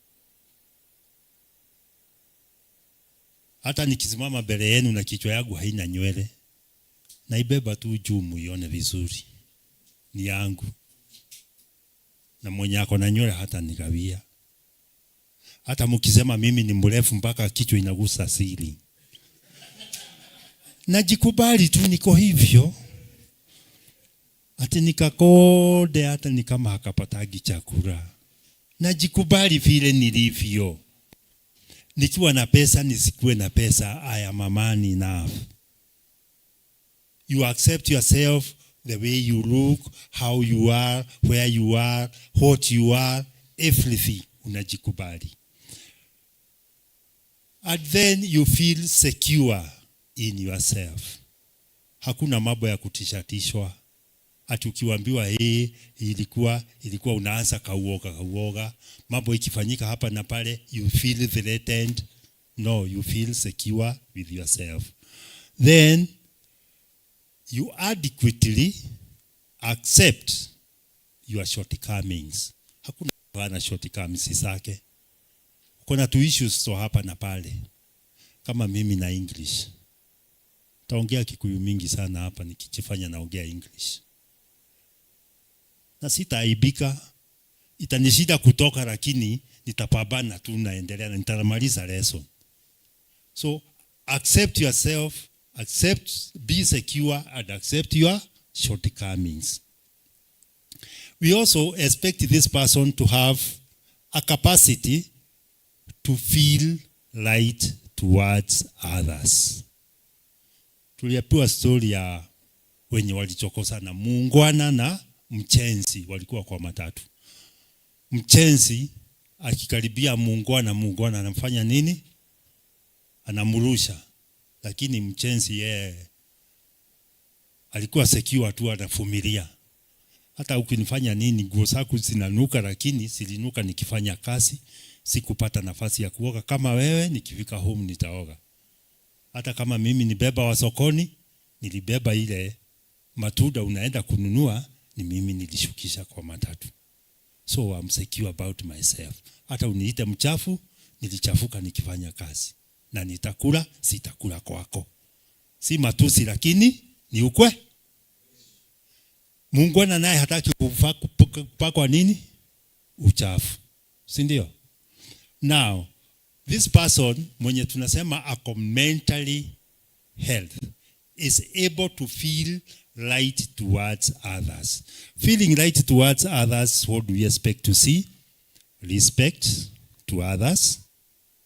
Interested in other people's welfare. Tukikaa hapa tuone mtu anajikuja tu, sisi tutamuuliza, brother, ni kitu gani nakusumbua? Kama naumwa na tumbo, tumunulie kaakto pale akunywe, ama tumpatie kachupa ya maji, tumbo itulie, asikilize. So we are feeling responsible for others. We are also able to maintain a satisfying friendship.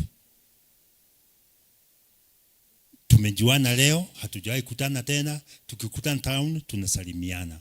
Hata kama sikukubuki na wewe unanikumbuka, tuliongea, nilisimama mbele yenu, unanisalimia, nikikuuliza na kutoka siku tukikutana tunasalimiana. Nyinyi ndio is that friendly? So I'm expected, if I have a good mental health, to hold that friendship in respect.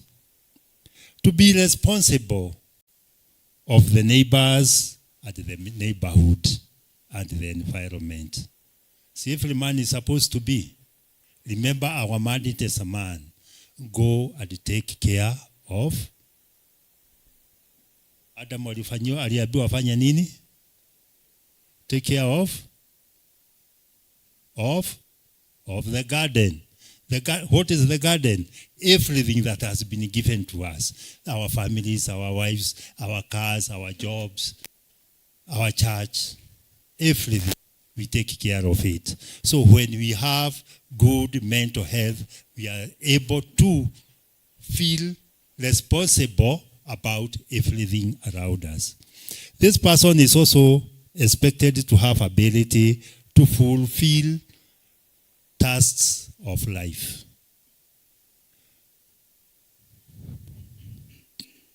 This person is expected to make decisions. Think for himself, not consulting everything. Si wale wanaitagwa mtoto wa mama. I'm in marriage, kila kitu naenda kuconsult mom. Alafu nienda niambie my wife, you know, mami alisema tufanye hivi. Nani anaonanga mother in law? Kipindi inaitwa mother in law. Najua Robert. Aya basi.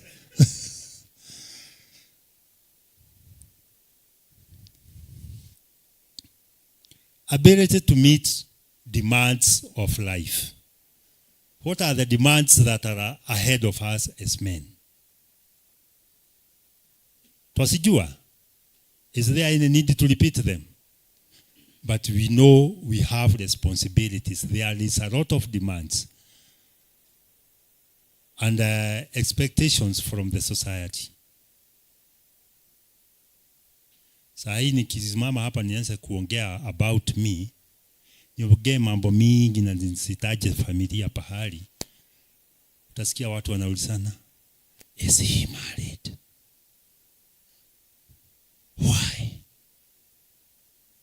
Mzee wa 60 years na bado. Because there is that expectation. You are expected to grow and develop in accordance to the society that you have been brought up. Sawa sawa. Our society expects what of you? you are able to meet those demands. If you are not, tafadhali ona bwana counselor akusaidie. You are able to shoulder daily responsibilities. Mahali umefika as you grow and develop. Ama hiyo growth and development imeanza na mimi? Hapana. Na akia Yesu agikura akinenehaga. So growth and development is as old as man. You are supposed to grow. Physically is growth. Mentally is development. When your mental capacity is growing, that is what we call the development. Now, we can only measure your development by the way you are able to behave in a society, you are able to behave in relationship to the demands of life, the responsibilities bestowed on you, what you are expected to do at this time or the other time. Able to manage emotions. Sio tulisikia. Tukaambiwa mambo ya emotional intelligence. Some people, mtu akikasika kidogo, na niko hapa mbele yenu ninaongea, lakini nione mtu amegusa bagi yangu nimeanza hata siwezi kumuuliza pole. Kuna kitu unahitaji? So akisikia ameulizwa kuna kitu unahitaji, atajua ameonekana. Si ndio? So why do I have to use that loud banging voice? Si umuulize tu pole pole. Ukikasirika, express yourself, but pole pole tu, responsibly tu, mtu atajua patikana. So these are some of the things that we see in a healthy man. What are some of the indicators that I am mentally healthy? Kuna kitu inaitwa autonomy. What is autonomy?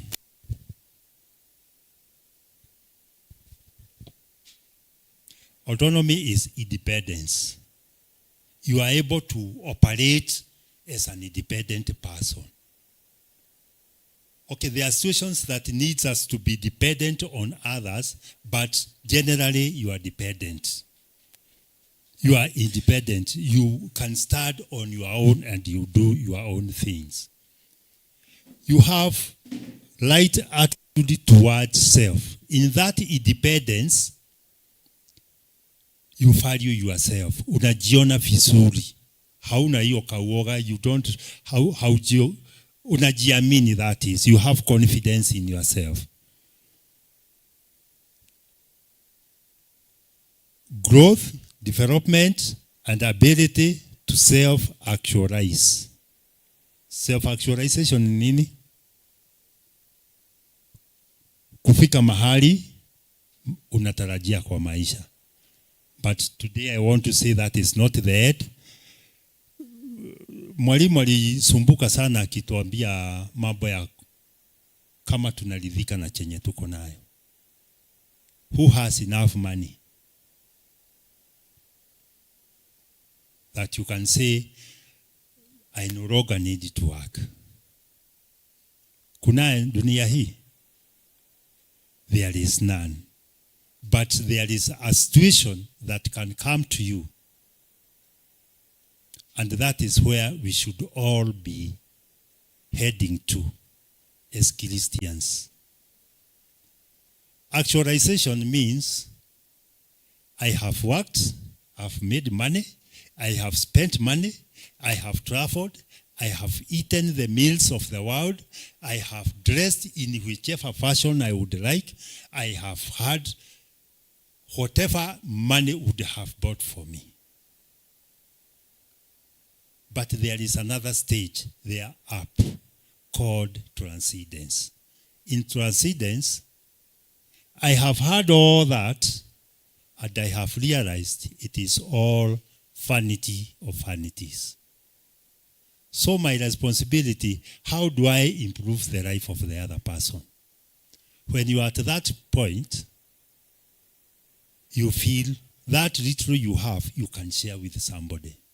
You don't need to have billions so that you can share with. Analala vitanda mbili one night. Akivaa shati mbili, si mtamulete kwangu. So you only need one thing at a time. So this issue ya kila kitu nataka ikue kwako. Are we mentally healthy when we are doing that? Something is lacking. Environmental mastery. We are looking at indicators of good health. Mesema environmental mastery. Nimekaa Nyahururu for the last 11 years. Nikikwambia nimekaa Nyahururu for the last 11 years, do you expect uniambie building fulani in town na sijui? Na kama sijui, ati unaniambia direction na kuuliza, unasema jamaa inakuaga pande gani? Na nimekaa Nyahururu 11 years. Si hapo itakwambia kuna kakitu. Orientation. It's part of good mental health. Integration. Kuigiana na watu wengine vizuri, hatukanyangani. Hata tukikanyangana tunakanyangana kwa upole. This pen is mine. No, it is mine. I had a green one. Mine is also green. So how do you prove it is yours? Until we get to a solution. Si kuuliza mtu, it's only me who had a green pen here. Ilitengenezwa ya green peke ya Kimani peke yake. So I should be able to integrate with others. Tunaelewana? So far, nirudia wapi? Ama tuendelee? And now, what is mental illness? Kama that is mental health. What is mental illness? He has talked a lot about mental illness. Inaanzaga aje, inafikaga wapi? When we talk of suicide, is that a mental illness or is that a behavior? Or is that an escape? Ati sababu nimekuwa na tumadeni, wacha nijinyoge tu wabaki wakilipa mandeni. So I escape. Is it an escape? Is it an illness?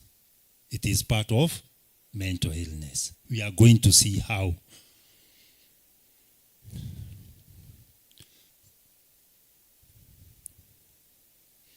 Mental illness is a clinical condition characterized by alteration in thinking, vile mtu anafikiria, alterations in moods or emotions, and alterations in behavior. Clinically significant condition characterized by alterations in thinking, alterations in moods, and behavior. Si tunawaonanga? And they all behave in different ways. Why? Because they suffer from different illnesses. There is about 600 mental diagnoses. Ati vile tunasemanga huyu ako na, for example, anaumwa na kichwa, anaumwa na tumbo, anaumwa na macho, anafanya nini? In the mind, we have about 600 diagnoses. So that's why tunawaona kule nje, they behave differently. Mwingine ako tu sad, amekaa tu mahali, hajui vile anafanya, hajielewi.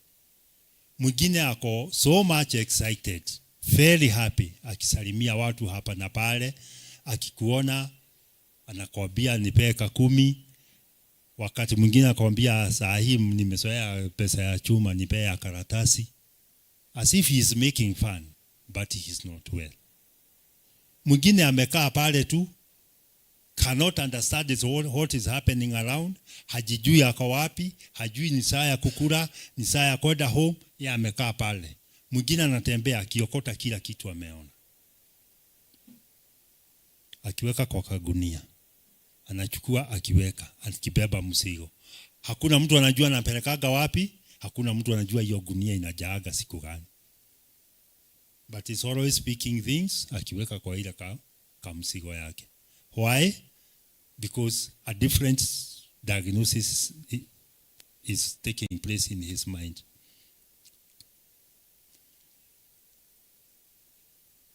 So we have talked about alterations in thinking, alterations in moods and behavior.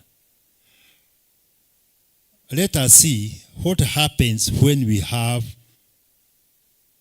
alterations ama disturbances in the body. Body functions disturbances. Vile mwili inatakikana kuendelea ama kukaa, kukiwa na disturbances, what happens? Kitu ya kwanza kukuwa disturbed, for you to know that you are not getting on well. Na si mimi wa kwanza kusema, ilisemwa na mwalimu na pia amerudia. Kitu ya kwanza, the first casualty is sleep. People don't sleep. Hata hapa tukiambiana mtu alilala express 8 hours non-stop for the last 1 week hajaamuka, tukiambiana tuinue mkono na tuongee ukweli, tutakuta tuko wachache. So you find somebody is not sleeping well. There is sleep disturbances.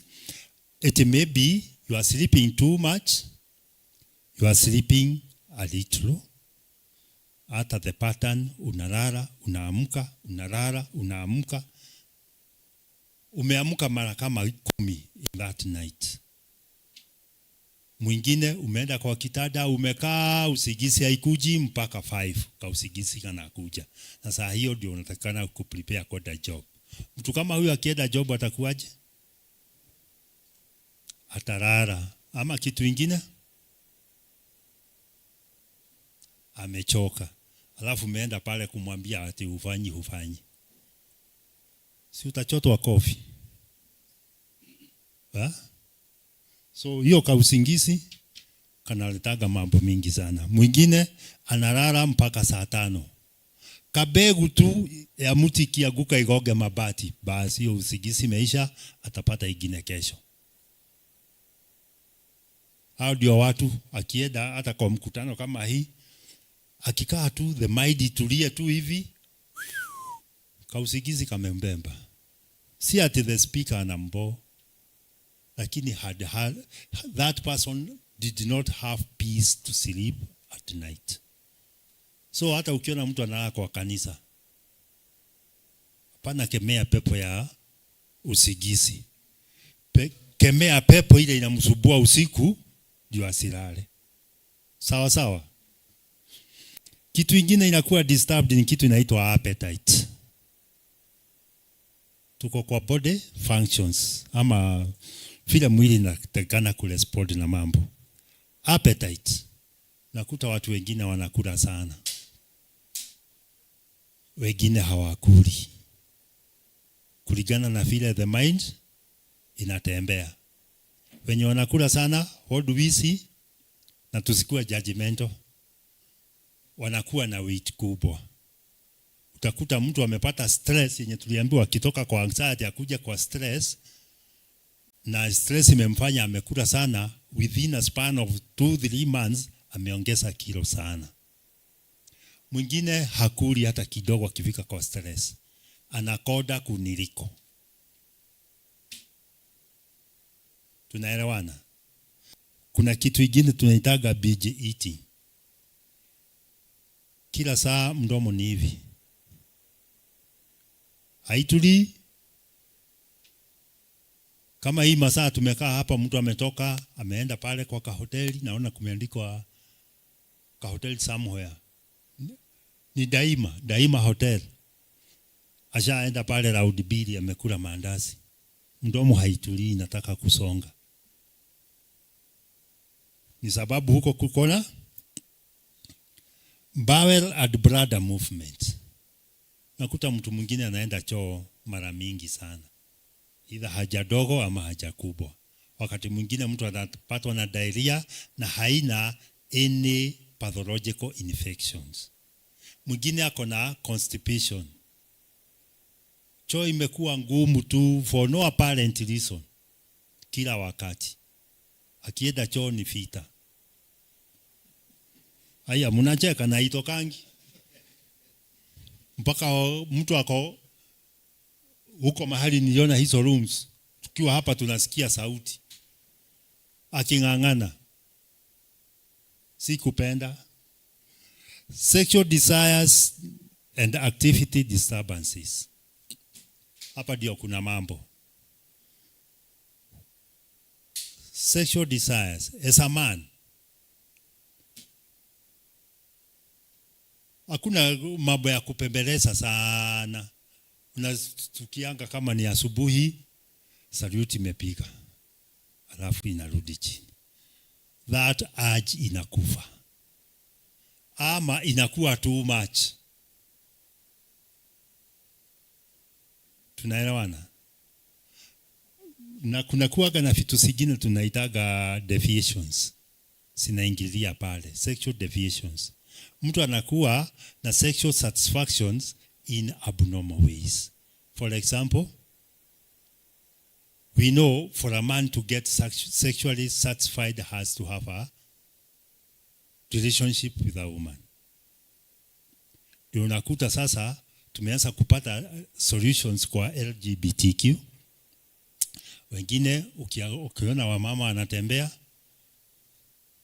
ametosheleka hapo and has no any more needs. So utakuta jamaa ameona mama a lady huko town center ya Nyahururu, amemfuata tu akiangalia feeling nice in the heart all the way mpaka soko. Ni deviation.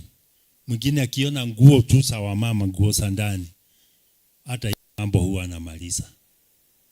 It is mental illness. Sio hapo tulikuwa. Then kuna disturbances in the mind. By the way, tulisema what is mind and what is brain. Lakini tunajua what is mind, what is brain. Sinyote mnaona hii? Hii ni nini? Ni laptop. Ndani iko na nini? Na software. Software ndio inafanya kazi. Hii ni hardware. So what is in our heads, there is hardware inaitwa the brain. Ile tukikata hii kichwa yangu hivi mtaona tunaitaga aje na lugha ya Kikwetu? Tobo. That is the brain. The mind is the working of the tobo. The workings of the brain. So ukisikia mtu akwambia, let me give you a piece of my mind, akwambia fanya nini? Afikirie vile atakwambia. So disturbances in the mind tunasionaje? Number one, perception. The way you perceive things inabadilika.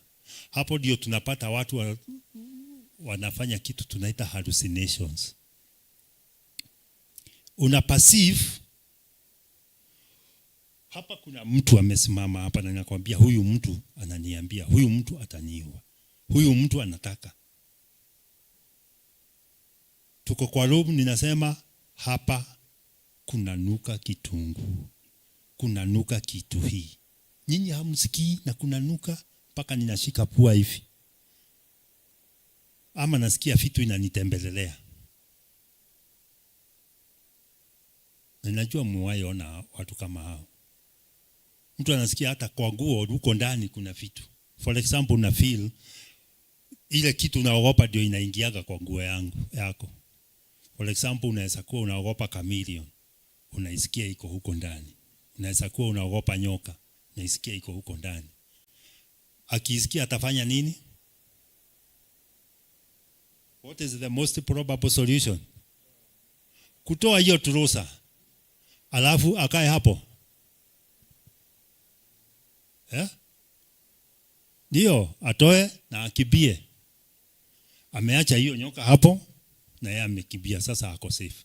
Unfortunately, hata akifika pale anaendelea kuperceive the same. Ni disturbances in perception. Impair. Mpaka mkute ni mtu amefanya kitu kama hii.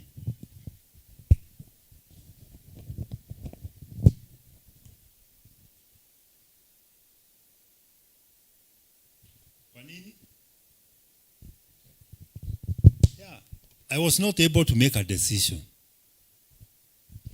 How many times have we seen people doing such a thing in life? Not literally holding 2 pens, but walking in 2 ways as if it is one.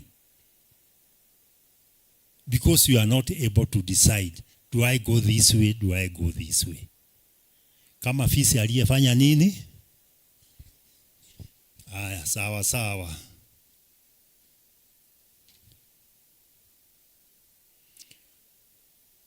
Thoughts, mafikira, yanakuwa na disturbance. That mind itself inakuwa na disturbance. How? Inakaa ikijirudia. Ati sasa najua niko kwa class nafundisha about thought. Nikifika hapa nikirudi hapa thought. Nimekuja najaribu kusema kitu, narudi hapa thought. Because mind imekwama pahali. Ni kama thought block, lakini unakaa ukirudia tu kitu. The mind is not moving forward. Kuna kitu tunaitaga OCD.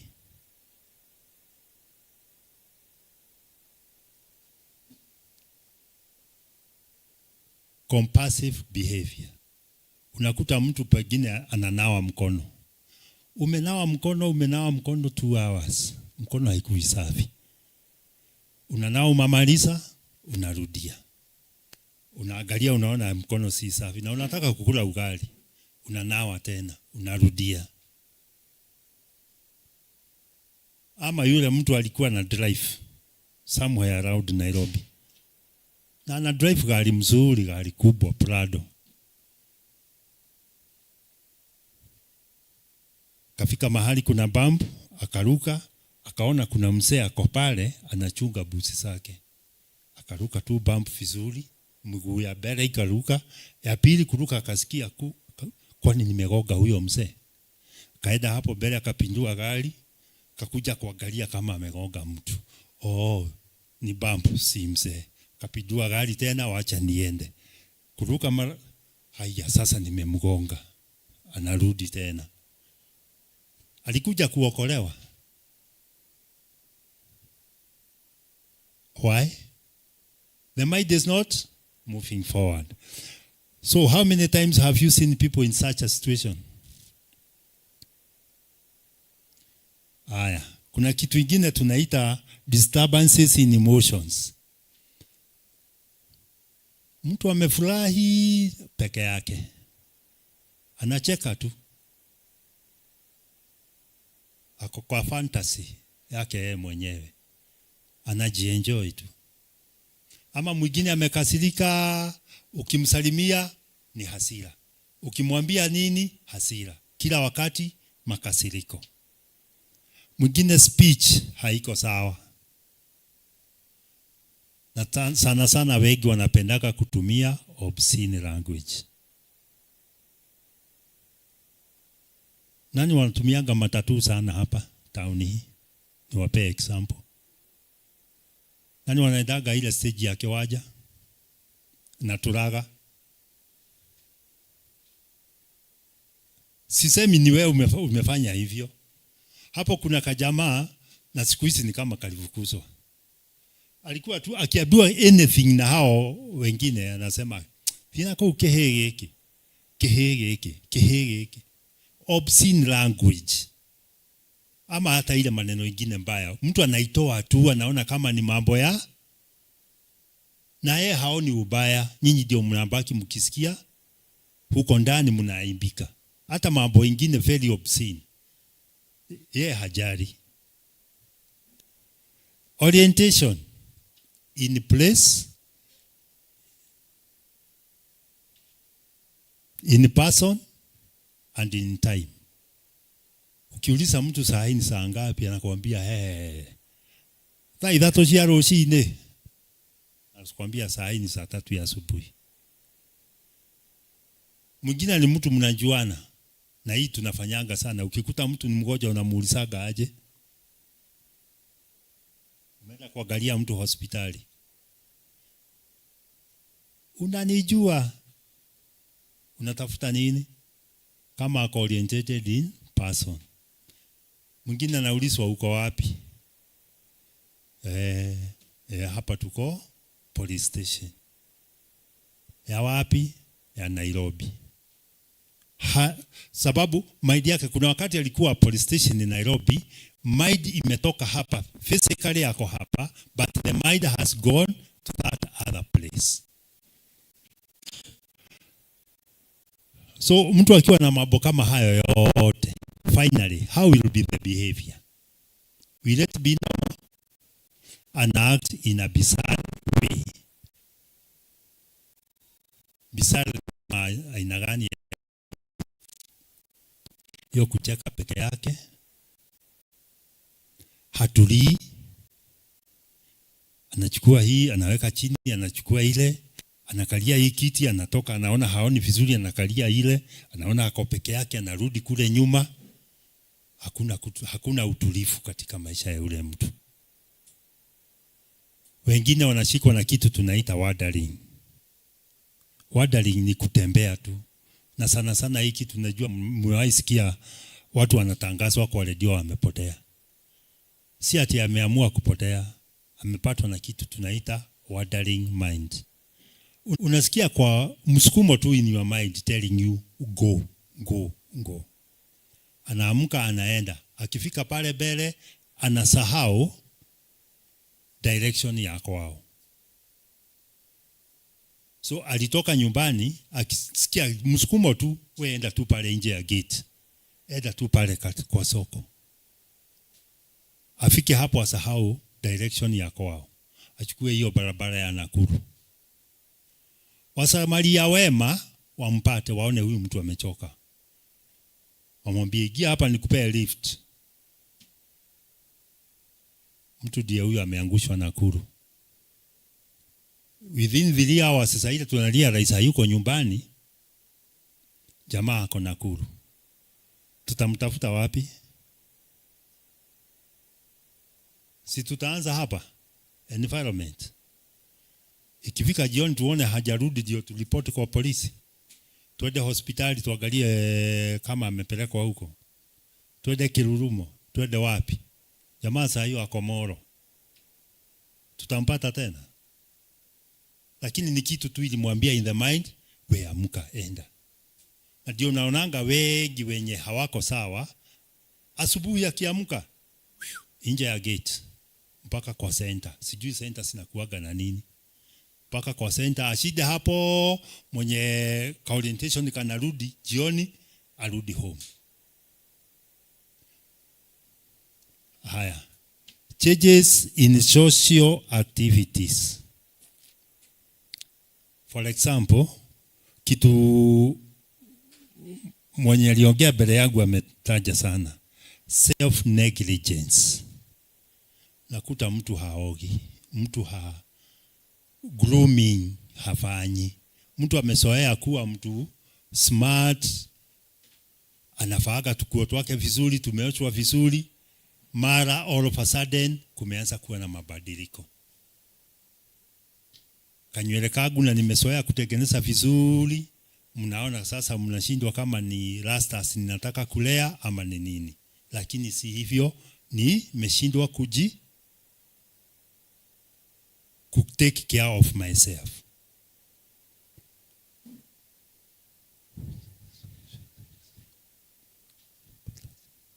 Kuna kitu kingine tunaita losing social sense. Tunaiona in terms of wanting to embarrass others. Umefanya kakitu, badala ya tusofu na wewe, nataka kuambia kila mtu. And that thing is very common na watu. Unajua binadamu anapenda mambo mabaya sana.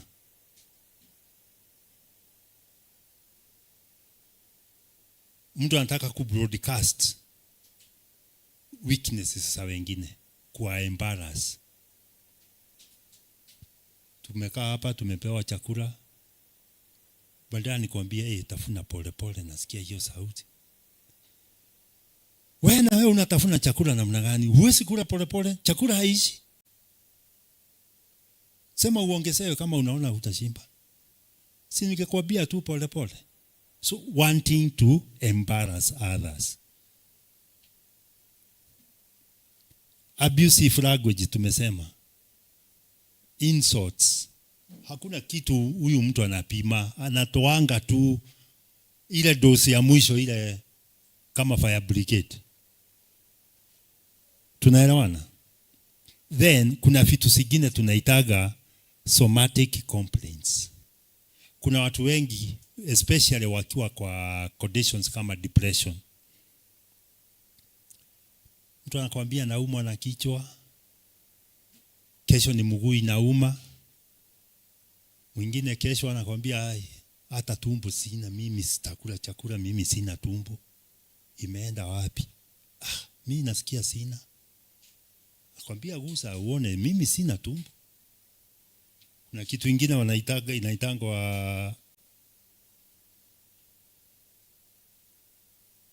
thoughts insertion.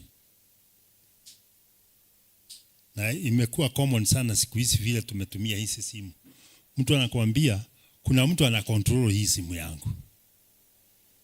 Hata ana control my bank account na simu yangu. Nikigusa hii simu nasikia inani affect the mind. Na inafanyika sana sana wale watu wako kwa addiction ya simu. Sisemi watu wasitumie simu, tutumie. It is a technology that God has blessed us with. Lakini tutumie kwa umakini.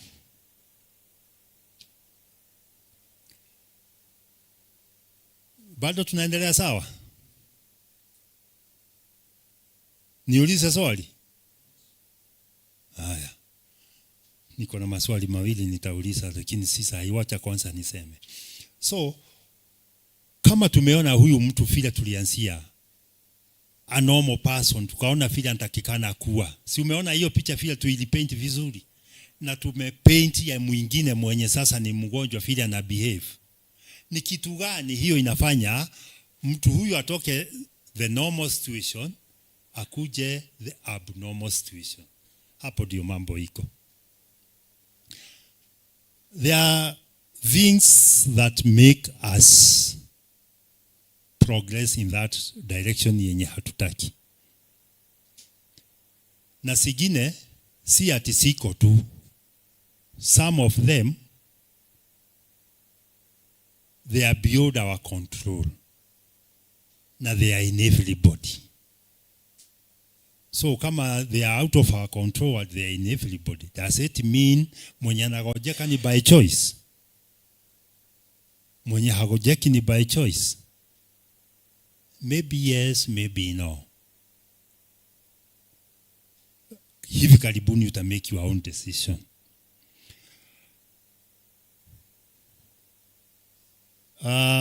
Ndio tuigie vizuri hapo. Kuna vitu tunaita simefungulia watu mlango wa mental illness. Kuna senye sinafanya hiyo illness ikue kali, na kwenye senye sinaamusha.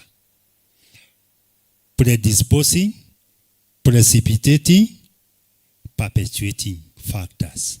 Predisposing inamaanisha nini? These are natural situations zenye zina predispose wewe unaweza pata mental illness aina hii, aina ile, aina ile. Kitu number 1 ni genetical makeup. Kutoka kwa familia, what have you inherited from your family, from your forefathers? Kulikuwa na watu walikuwa na mental illnesses, inachangia. Physical damage, mtu amepata accident,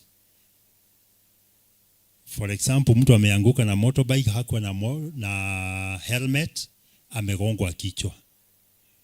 Huko ndani the brain ikapata injury yenye imedistort kabisa. So that brain functioning haiwezi kuwa normal tena. Then vitu vingine tunaita adverse psychosocial influences. Kitu for example kama madawa ya kulevya na vitu kama zile. So hizo zina predispose mtu. Huyo ni mlango umefunguka, unaweza pata. Sisi kwetu tukiendelea tunaangalianga vitu vingine ndani. Kuna watu wananyambiwangwa, okay, many diagnoses za mental illness zimedividiwa into 2. Depressive ama emotional na psychosis. Na kuna zile zina interlink. Ni ya pande hii na ni ya pande ile. When we talk of emotional ama affect, ni vitu kama depression. Depression is a disease of the mood. Mood ni kitu gani? It's the emotions. So emotions zinaweza gojeka. Ama kile kitu kinagojeka ni chenye tu tunaweza ona na macho. Ati ninaumwa na hii jicho. So mwenye depression, mood yake ndio iko mgonjwa. Haya, in psychosis ni wale watu wako elated in the mind. Ile wasimu sasa, ile ya tunaona watu wanafanya hiyo vituko yote tumesema. Na kuna watu wako pande ile na wako pande hii. For example, kuna 3 body types. Kuna watu wanaitwa athletics. Hao ni kama nani? Kama mimi. Kuna yale magonjwa ya mind inapata hawa watu. Kuna wengine wanaitwa asthenic. Asthenic inamaanisha tall, slender. Ama mimi sasa mnataka kuniweka slender? Ni kukoda tu. Tall, slender. Na kuna wengine short, round. So tunawaona. When it comes to mental illnesses, they suffer different conditions. Lakini huyo mtu mmoja wa katikati, asthenic ako kwa psychosis, short, round ako kwa affect, huyo mwingine athletic ako katikati, anashare both. So predisposing factors tumeona genetics, physical damage in the mind, in the brain, and adverse reaction like drugs.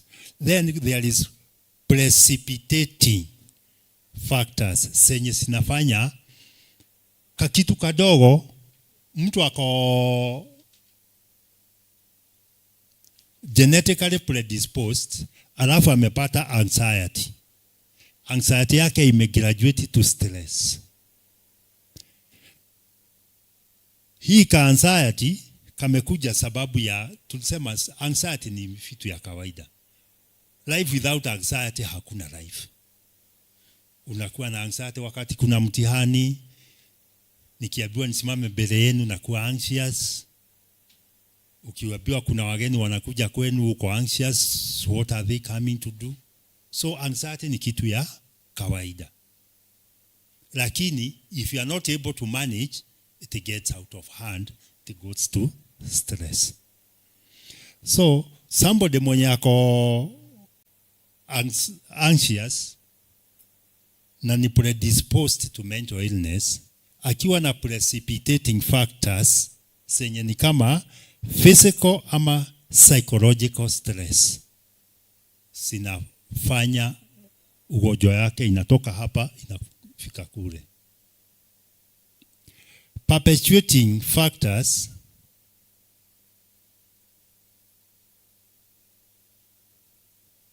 they aggravate. Ushafika hapa, lakini ukiona kitu fulani inafanya unagojeka zaidi. So for example, mtu wako na genetically predisposed, kumekuja physical stress ama psychological. Psychological stress ni kama gani? Mwalimu aliongea mambo ya PTSD, post traumatic disorder, wakati alianguka na Nissan, akahiti Nissan sa blue. Hiyo inaitwa post traumatic disorder. In that situation, kungekuwa usiku na amefika stage anataka kusafiri, hakuna Nissan nyingine, angefanya nini? Na anataka kusafiri, aingie tu, si ndio? Hiyo safari yote atatembea akiwa aje? Stressed. Na kama angekuwa amefika hapa, sile vitu tumeongea hapa, angeanza kusiona kwake. Mkimuongelesha amekasirika, lakini hakuna mtu amemkasirisha. Mkijaribu kumwambia tulia, anaongea lugha yenye si friendly. Mkijaribu kumwambia anasema na ukiniambia hivyo tena nitakutandika wewe. Anaanza kuwa violent. Sababu kuna aggravating factor. Aggravating factor sasa imekuwa I have missed the choice that I wanted.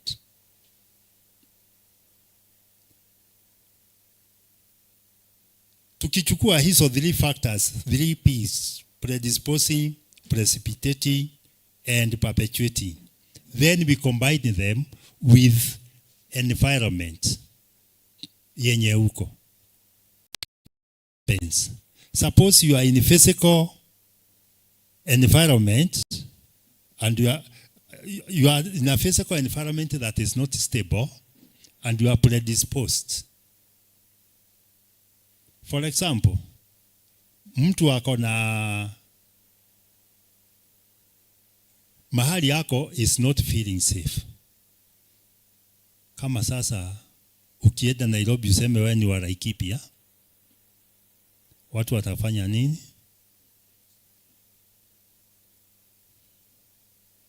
Wanaanza kusonga nyuma. How do you feel? Kwanza ukisema wewe ni Wananyuki, si wanakuona wewe ni Ebola. So that situation imekutiliga. Na uko predisposed, ulikuwa umefika kwa stress. Inafanya nini? Na watu wameanza kukwambia uko na Ebola, si utaanza kujitetea? Unajitetea na maneno friendly. Haya, idlers wa Nairobi wasikie vile unajitetea pale, wakuje kukuenjoy. Ukisema kitu wanarudia. Ukisema hii wanairudia the other way, mocking you. Utakuaje? Si utachukua chenye iko karibu goga mtu. Na hiyo yote ilianza nini? Kuambiwa tu Ebola. Na wewe haujatoka Uganda, hata hujui dalili zinakuaga aje. Tunaelewana sasa? So environment also affects you. Now the environment is divided into 3. Physical, kama hiyo tumesema, social, relationships zenye uko nazo. Are you in a stable family?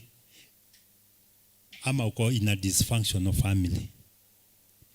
tumeona madhara yenye tumepitia kwa sababu ya dysfunctional families. I think mwalimu ameongea mbele yangu. Angekuwa na nafasi angewaambia most of the people, the young generation wenye wako kwa drugs, what has pushed them there? It is dysfunctional families. Familia yenye baba ni mlevi, mama ni mlevi, ama mmoja wao ni mlevi, kazi yao ni kutukanana na kupigana mbele ya watoto. No provisions of what is required. Watoto wako neglected. Hakuna chakula. Dysfunctional family. Hawa watoto wakijaribu kutafuta comfort, wanaitafuta wapi? Kwa njia mbili. Drugs na ndoa za mapema. Wakijaribu kujiconsole. Ukijaribu kutafuta security. For example, a girl 15 years old na anajua mtu anaweza olewa na kwao hakukaliki kwa sababu ya mambo tumesema. Atagoja umalize kumwambia I love you. Akisikia jina love hata kabla hujasema ni wewe ninapenda, ashakuja kwako. Nakwambia it is me and you, nothing else. Dio yodoge juyowe. Alafu kidogo kidogo polisi kwako. Unafanya nini na mtoto wa underage? Jela ndio hiyo. Tunaona. So that is what is happening. Then economic environment. Situliambiwa watu wana bet. Unaomba A to pay B. You borrow from here to settle this one. As you settle this one, another one arises. Mpaka kama yule mama alienda shule, ametumwa na bwana yake, eda na hii pesa uongee na mwalimu, akubali mtoto akae shule, hiyo pesa ingine tutafute. Mama akaenda pale, akakuta kwa kuona head teacher kuna karaini, akasema wacha tukalie pale kwa nyasi, tugoje nafasi yetu ifike. Pesa ilikuwa kwa simu, akiongea na mwalimu akubali ni kulipa tu. Mama akabet hiyo pesa ya school fees hapo, ikaisha. Akaambia msichana twende nyumbani. Alikuwa sawa. These things are happening. Watu salaried wagapi hawapeleki hata peni nyumbani sababu ya betting. Wengine ni kukunywa. Mtu akipata tu pesa kidogo kwa club, atatoka huko ikiisha. Mwingine akipata pesa haendi nyumbani, kuna kaboma kengine anapitia.